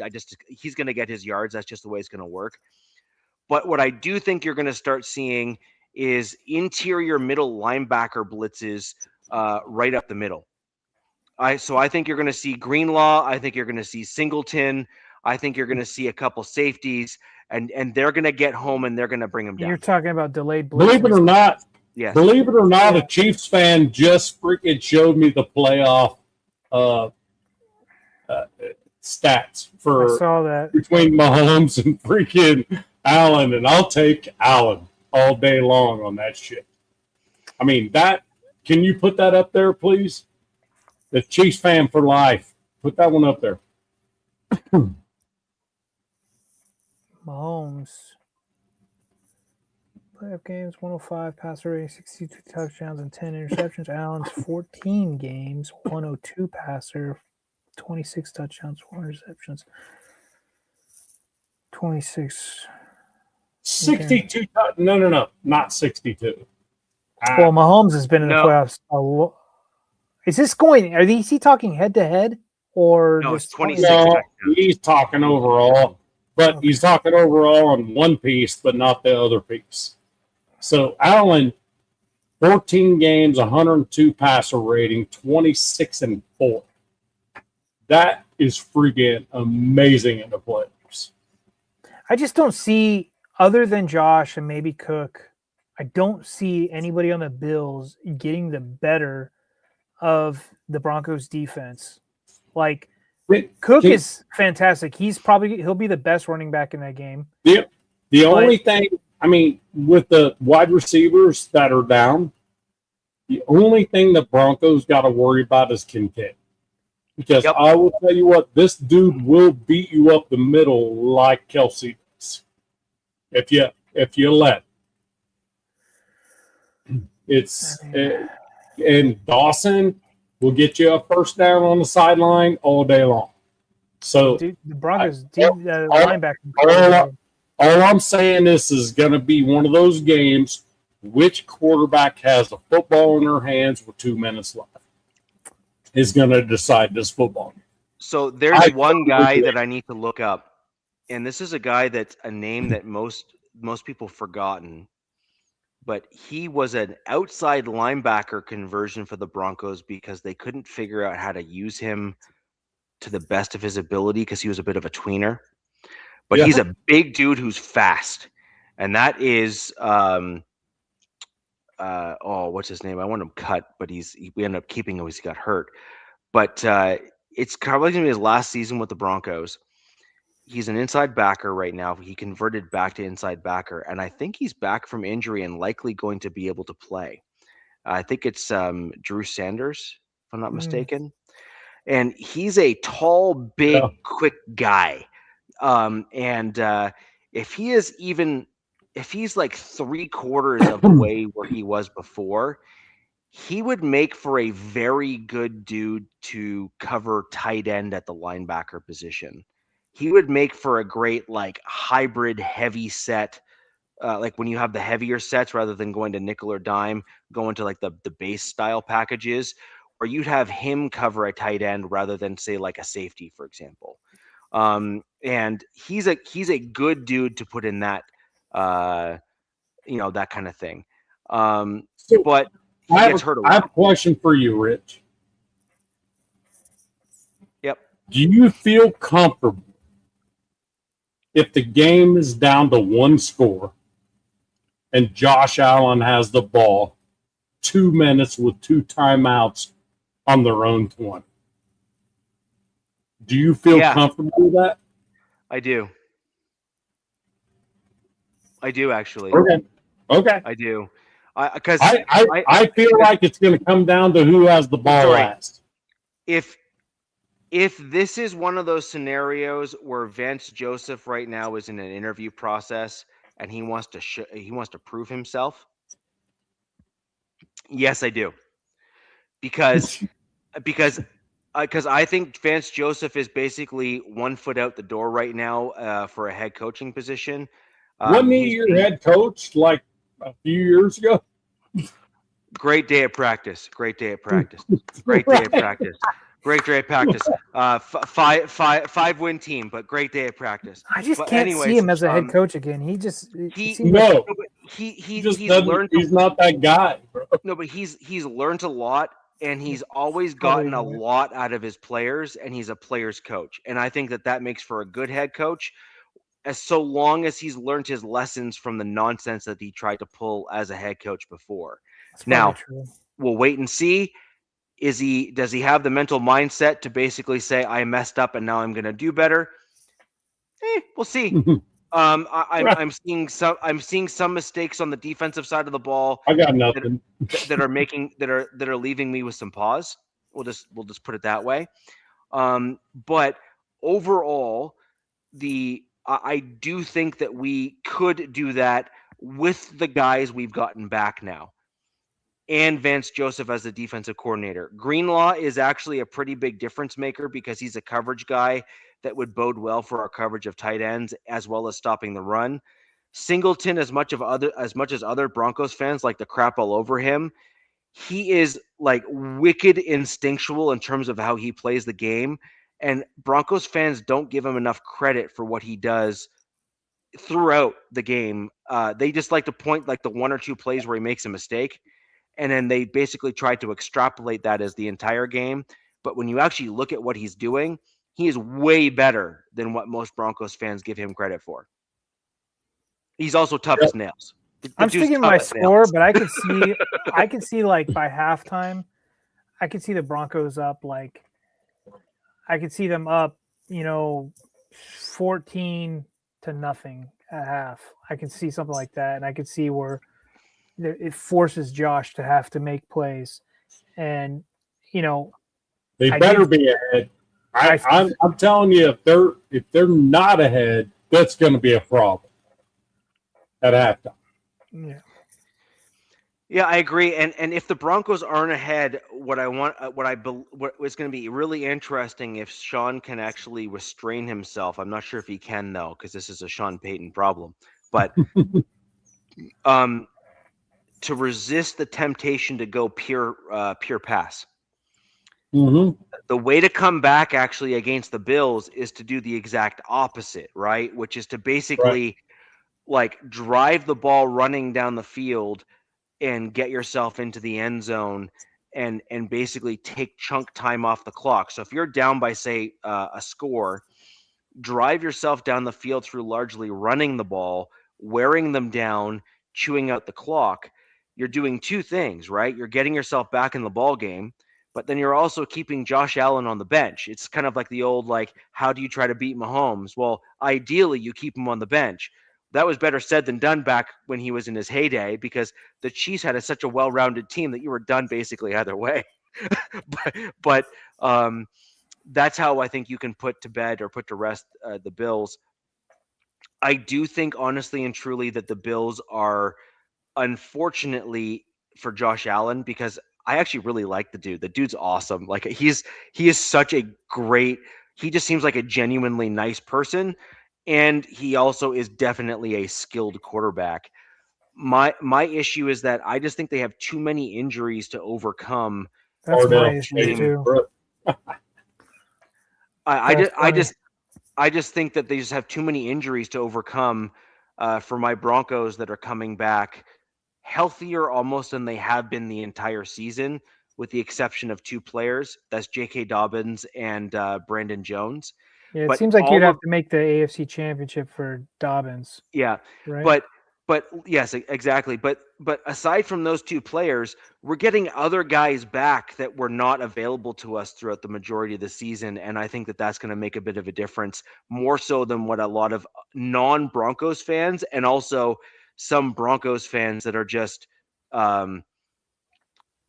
maybe not giving credit or assessing things as analytically as they should are actually giving credit for. Drew Sanders, I hate him, by the way. I think he's an awful player. I don't want him on my team next year. But the one thing that I will give the dude credit for is he's got this like tweener level speed that goes really well against quick running backs as well as pass catching tight ends. He's just got this like interesting hybrid skill set, but he has no real instincts. He's just got the coverage ability. So he's a guy that can run sideline to sideline, and as long as he stays healthy, he can at least do that for you. There was somebody that asked me, it's like, you take Josh Allen, implant him in one football team, does he go to the Super Bowl? Which team would it be? I mean, put him on the Broncos. It'd be a dynasty. Oh, that'd be awesome. Look, and that people think that's a slight at kind of like Bo Nick's gone, right? No, I'm just saying because O-line health.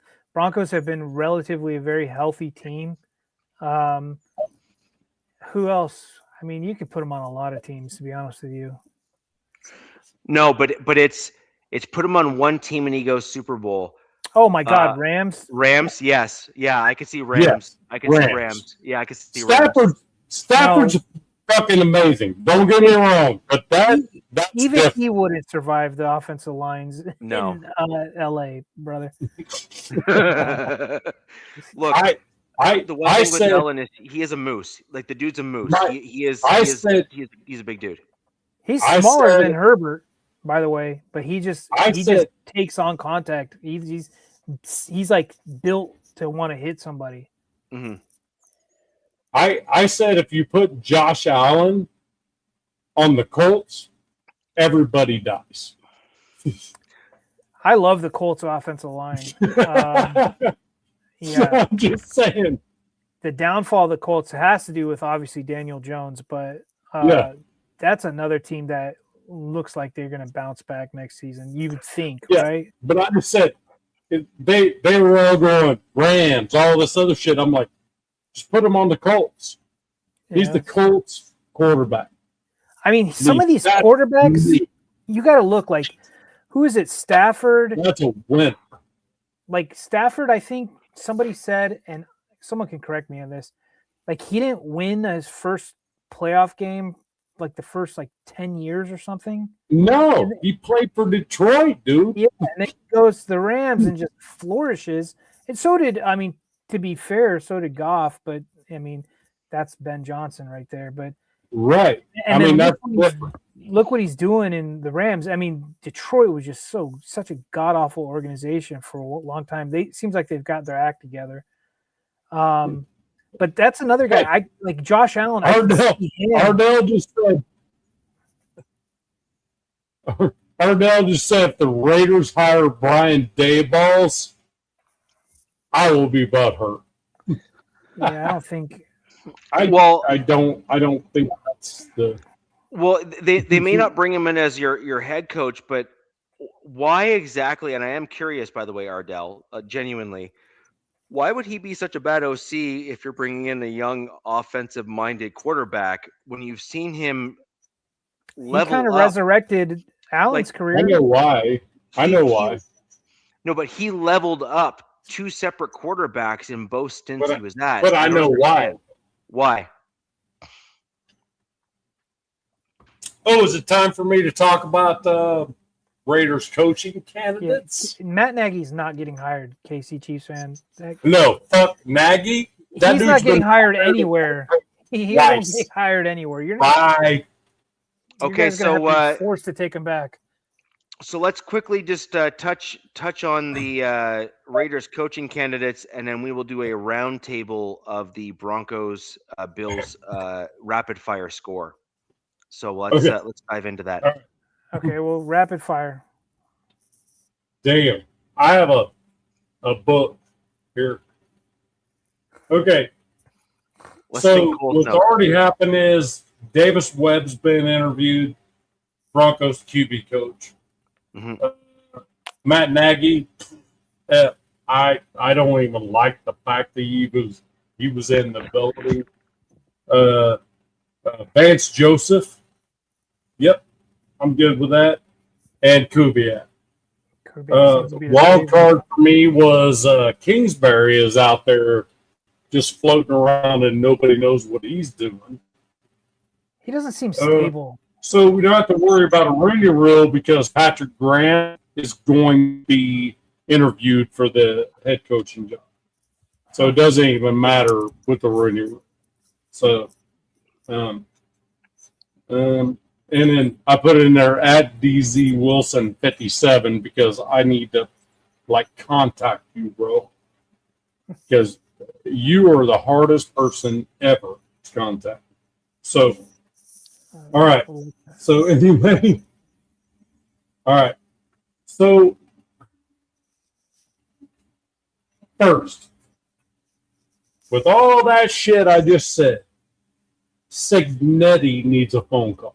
Oh no! You damn it! I knew you were going to go there. No, not what you think though. He needs a phone call, not for an interview. He just needs a phone call and say, "Hey, come to Vegas. Let's talk about this shit after the night." Right? I want you to tell me how this dude operates, how this dude needs to be coached, this and that and the other thing. However, if you would like to coach something here as an offensive coordinator or offensive assistant or whatever it may be, that's available to you. You got to find out how much he's making at Indiana, though. Those coaches make no bucks. $98.3 million over the next 8 years. Oh God. So that just answers it. Yeah, that's crazy. But no, I agree. Yeah, call him. Why not? I like Kubiak, man. I like Kubiak for you guys. So Cignetti, when the national championship games end, he is able to negotiate more money from Indiana after that. Just so you know, even though he's under contract for 8 years. So weird shit. College football is a fucking shit show. Anyway, so my guess is Cignetti's going nowhere. He's 64 years old, dude. He ain't going anywhere. But here's what would be cool. You bring him in the room and you ask him, how do you deal with minutes? How do you do that? What receivers does he need? What protection does he need? What is all this shit?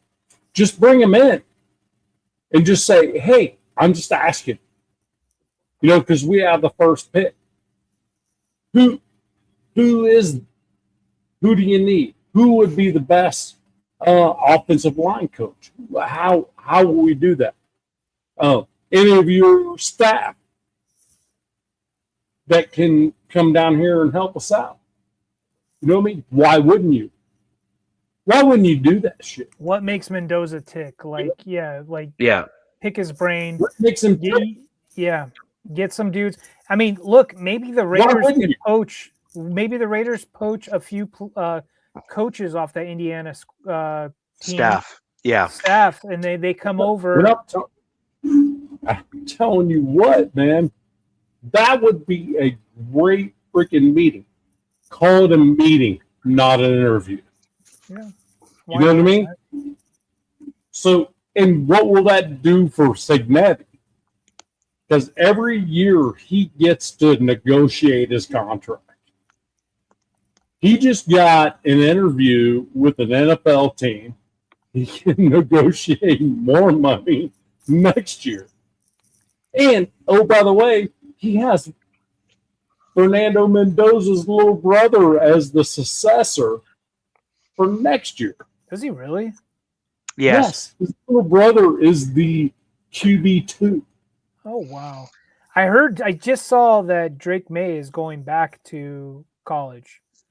So, I don't know who's going to be the number 2 pick now. I have no clue. But that's my thing. It's like Cignetti's getting another Mendoza next year. Technically he is. We'll see if they're on the same par with each other. Oh, they are actually pretty damn good, both of them. That's gonna be wild if both brothers are. Oh, Jesus. So here's another thing. He might as well. He's going to the Jets. I mean, there you go. He might as well. I think it's more of a meeting with Cignetti than it would be an interview. It's like, hey, look, we're thinking about getting your freaking star quarterback, number 1 pick. Tell us what we need to know. What coach do we need to hire? What do we need to do? Blah, blah, blah. It'd be stupid if the Raiders don't make that phone call, in my opinion. Some of the stories I've heard that what NFL teams do digging into players is pretty wild. Like, they will talk to his PE teacher from 6th grade and ask him what did this kid do? Do you remember? It's wild what they know and what they ask. And yeah, it's like this dude was freaking a 6-year-old and just freaking blowing my mind on the work ethic. You know what I mean? But the thing is, with Cignetti, it's kind of like, what makes him tick? Tell me what I need to do in this organization if I draft him number 1. What do I need to put in place? What kind of coach I need? It'd be stupid for him not to talk to Cignetti. So that being said, so we're talking about coaches for the Raiders.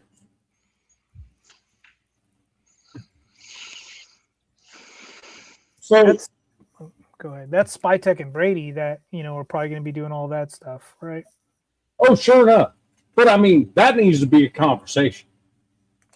With a dude like Mendoza, you need to talk to Signet. You have to talk to him. What makes him tick? What, if we draft him number 1 overall, what do we need to do to make him better than what you've already done? All right. You know what I mean? I think would be smart, right? It's one a of those, business.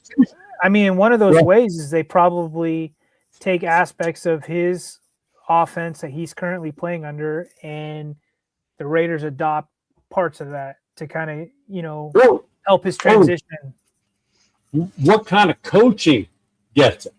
You know what I mean? What kind of coaching? Do you like poke at him, or do you like be nice to him? What kind of that kind of shit? Yeah. I mean, because I've heard stories. That's funny that you said that. I've heard stories where there's guys currently in the league who the head coach is not allowed to talk to them. Believe it or not. Right. Yeah. You guys heard about Kyler Murray, right? Where the head coach wouldn't even talk to him. He had to pass everything to the quarterback coach to talk. I don't blame him. Kyler Murray's a freaking turd. Right. Yes, I agree. So I don't blame the head coach going, dude, you're going to get me fired, bro. That's what I would say to him. You're going to get me fired because you suck. Yeah. You don't work hard. You don't, you know what I mean? You're like this tall and everything else. You have to work hard at your size. Look at Bryce Young. That's what he does. He works hard and he gets better. You don't. So, after the Signetti thing, I was like, okay, so three big things actually happened, which one I don't think is a big deal. Stefanski, whatever. That's not a Raider thing. Tomlin, it's likely he won't coach next year at all. Yeah. I don't think he wants to. I don't think he will. They made a mutual agreement. The crazy part is the Steelers have only had 3 coaches since 1969. That's what. And earlier I said, "Damn it, you guys freaking killed my freaking." Anyway, yeah, I said the Raiders covered that in one season. 3 coaches in one season. We covered that in one season, and they've had 3 coaches since 1969. That is crazy. You've got kids growing up with these coaches, man. Yes, exactly. There's an entire generation of Steelers fans that will have only ever known a single coach. Yep. Yes. Ever. Exactly. Ever. Exactly. And that's a change. That's huge. I don't know where the Steelers are going to go from here, to be perfectly honest with you. That's crazy. The Roomies are going to be like, fuck, we got to have another 20-year coach. You know what I mean? To keep this going. So here's the thing I think for the Raiders. And damn it, don't freaking hang me on this.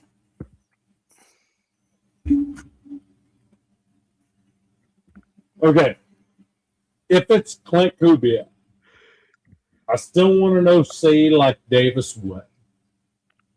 That way, Kubiak can be the head coach as an OC. Or maybe Mike McDaniel. Because typically when head coaches get fired, they go back to the coordinator role. Or Evera from the Panthers. Do you even know who that is?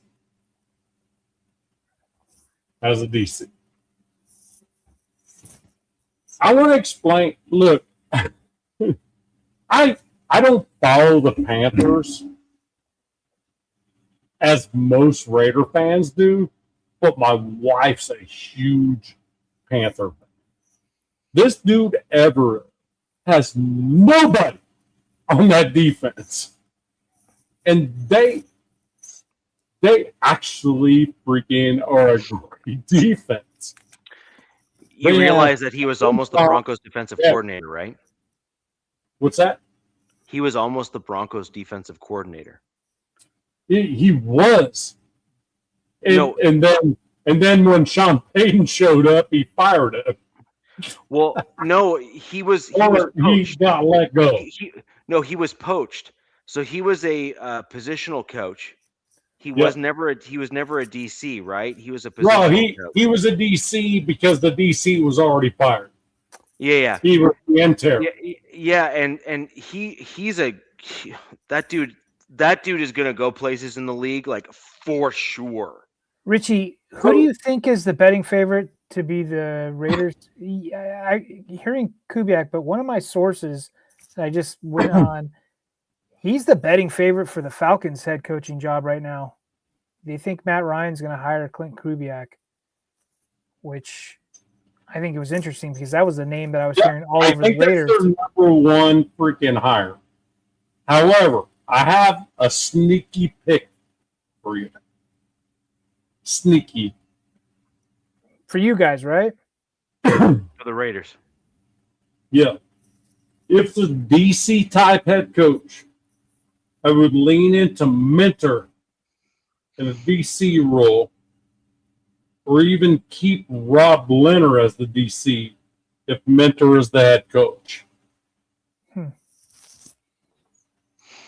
I would be sick, nauseous seeing some of my players go to Vegas. Oh my God. Oh my God. We have 23 free agents. This brings me into who would be lured by Mendoza for OC. I think Kingsbury would accept the OC role for Mendoza. I can see that because he is kind of like what he did it with Jaden, and then before Jaden Daniels was that Murray? No. Now, here's the thing. Who else did he I work with? think if our head coach is going to be a DC, it'll be Robert Saleh. Yep. Believe it or not. Yep. It just is aiming that direction, but it still goes to that. And my thing is this. What it's going to come down to is we have number one overall pick. Yep. Our head coach is going to determine where we're going with that pick, right? So my thought process is if it's Kubiak, there's no question it's going to be Mendoza. But if you get a DC type head coach, I don't care if it's Flores. I don't care if it's freaking Chris Shula. I don't give a shit who it is. I don't care. I mean, the thing about it is you get OCs across the board. Kingsbury, Kingsbury makes sense. Most of the OCs are not going to laterally move to another coordinator position. So that makes it a little bit. Kingsbury went from Kyler Murray, then to Caleb Williams, and then to Jaden Daniels. So he's kind of in that young, mentoring these young quarterbacks. I mean, he did it with Caleb at USC, but that would probably be something the organization would want to pair with their young quarterback, is a guy that's familiar with that. Did you hear that Kingsbury asked to walk away from the Commanders? Yeah. Yes, he did. Yep. So, from what I understand, couple dudes, don't know. I trust him. They said he did not like the way that Jaden Daniels was developed. So he walked away. Like developed in college? Because, I mean, he had a big part of that in the league. developed in the NFL. He did not like the way they put him in harm's way and that type of stuff. His Kingsbury's offense is not a full-out run with the quarterback stuff. He's more of a McVay style deal, play action, freaking roll with the RPO, and if it's available, you go. But they were making him run a lot last year. It got him hurt a lot, and so what I'm gathering for what Kingsbury said was he walked away from it because he didn't like the way he was being developed. I don't know. To be honest with you, that is not a fucking, that statement right there is not false. Dan Orlovsky, I'm not saying it'll be this year. At some point, Dan Orlovsky's going to be a OC somewhere. I promise you that. He needs to remember. He needs to first learn how to play quarterback first. Not run out of the. No, most quarterbacks are not OCs. No. No. Backup quarterbacks are like Kubiak. They are, and the reason, yes, and the reason is that backup quarterbacks had to actually learn the position, the X's and the O's, because they were always subpar in terms. They were always subpar in terms of talent, so they had to learn all of the other things to get to the level that they were at, and then try to use. They had to try to use what's between the ears.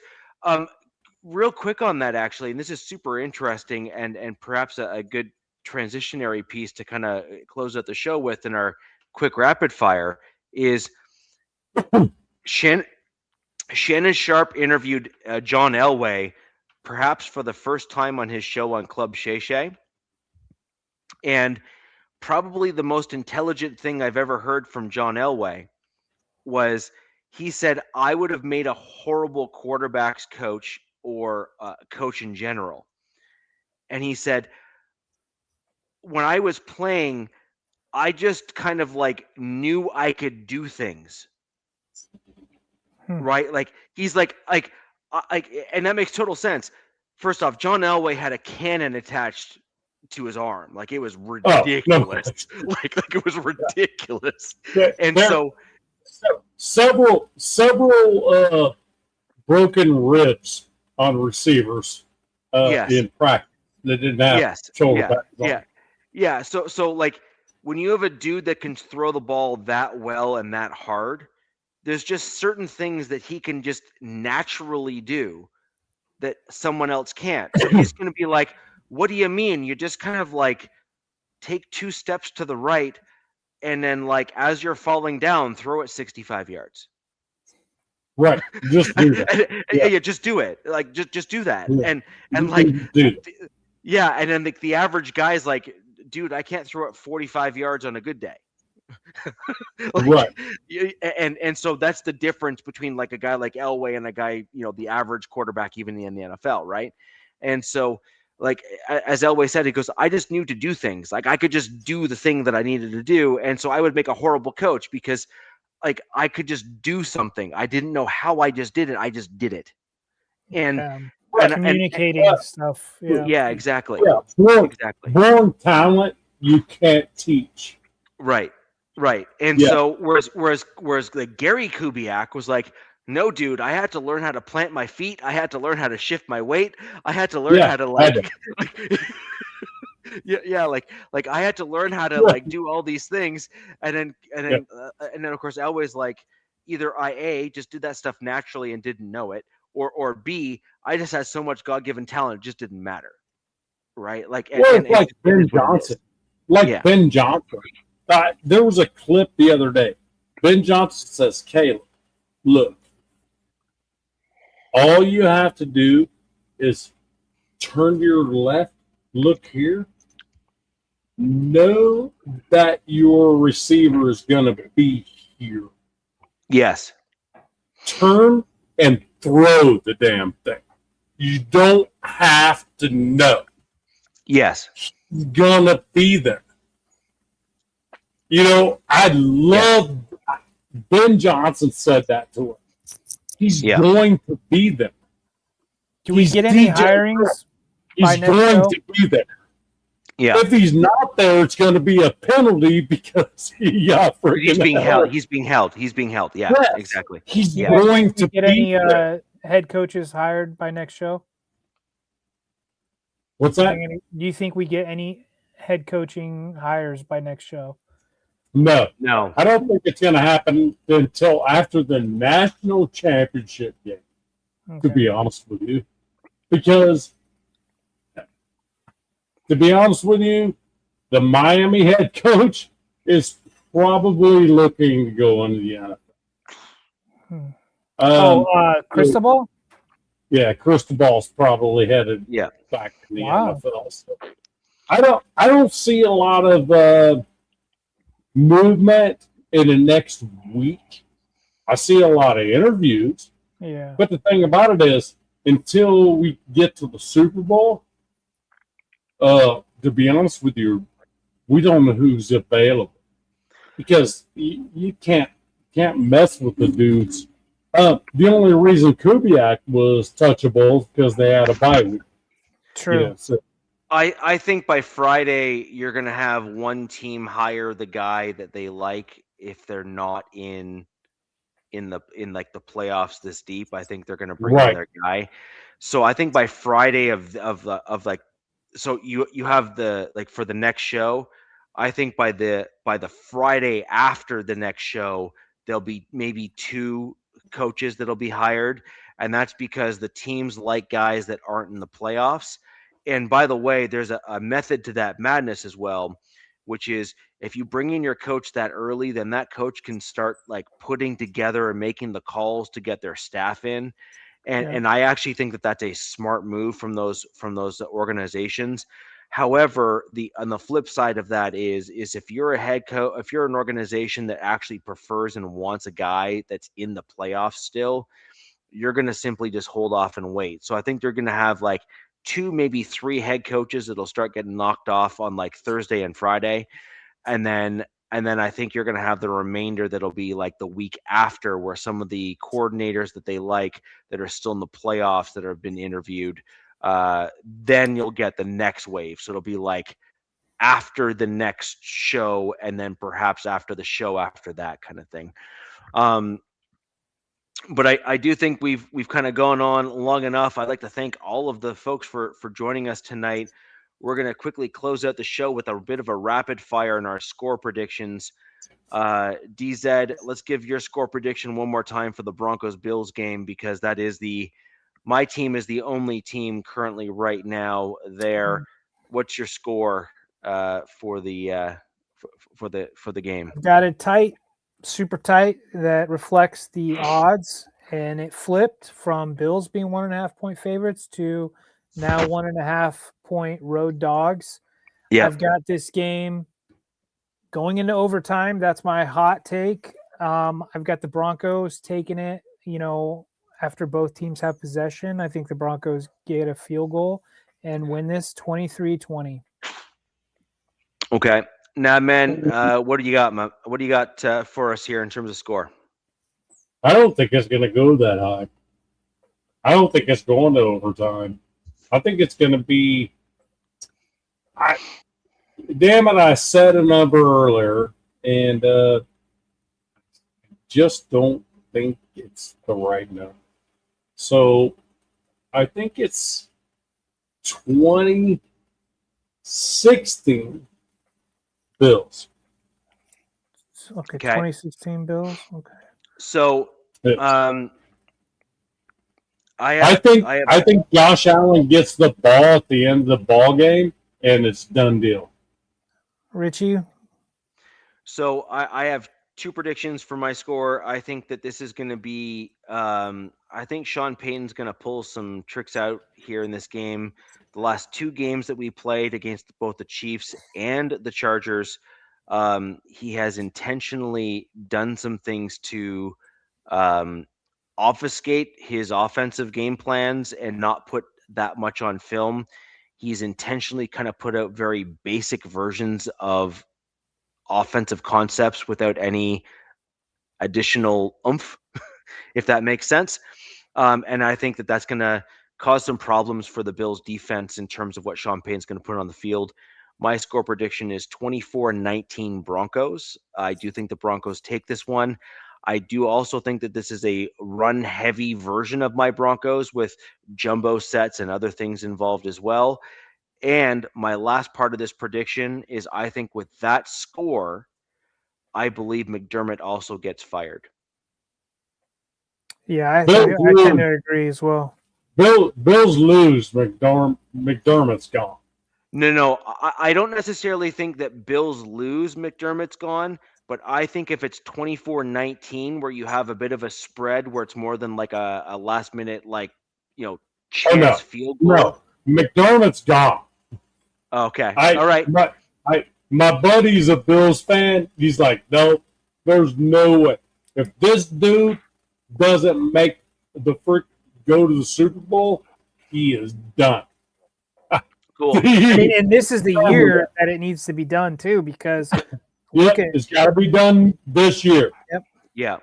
Yeah. So, anyways, my prediction is I think my Broncos win this one. I think that the Broncos also see this as a bit of a revenge game. So, unlike the other games we see the Broncos play in the last couple, I think that this has a little extra fire to it because the Broncos did not like how they got knocked out of the playoffs, or at least they didn't like how the Bills beat them the last go round, and so. I think this is a bit of a revenge game for my Denver Broncos from last season. That's another kind of added wrinkle to this is a bit of a revenge game, if you will, for the Broncos. And I think that needs to be factored into it as well.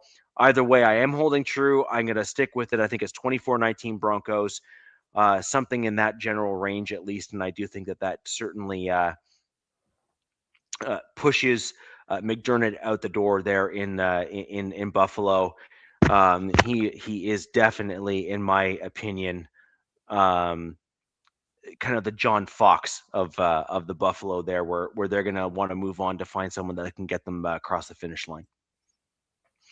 So, I guess that's a good way to go off. Raiders! For all those dudes that are asking me to do it. However, so I will tell you what, Richie, this is where you're gonna know if Bo Nix is the dude or not. I agree. Agree. This is basically the shot. Yeah, this is the nut up or shut up game, right? This is the one where he's got to basically do the thing. He's got to show that he can be that guy. He's got to show that he can continue to do the types of things he did against the Giants, right?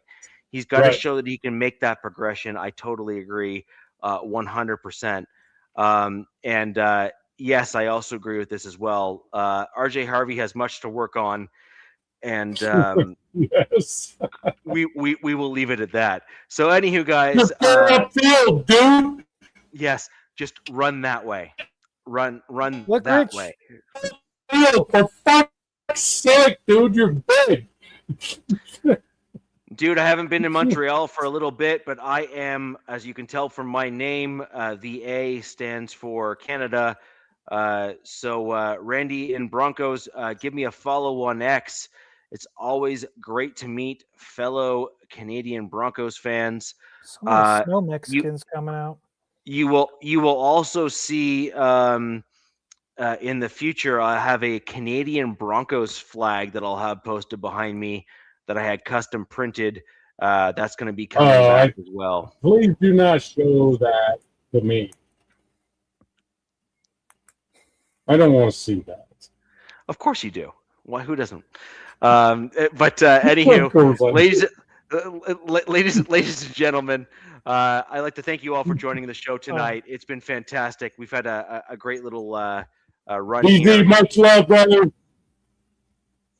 All right. Salute. So, anyways, guys, thank you very much for joining us this evening. We've had a great show. Obviously, I want the Broncos to win, but I also think that we have the team to win this particular game, in my opinion. Thanks, Nav. And we'll go ahead and see what we can do. All right. And ladies and gentlemen, until next week, where the West Side is the best side. Peace. Fast lane when I pass in the street, bag of money in the passenger seat. Tempo's been asking for me on the road from the west to the east.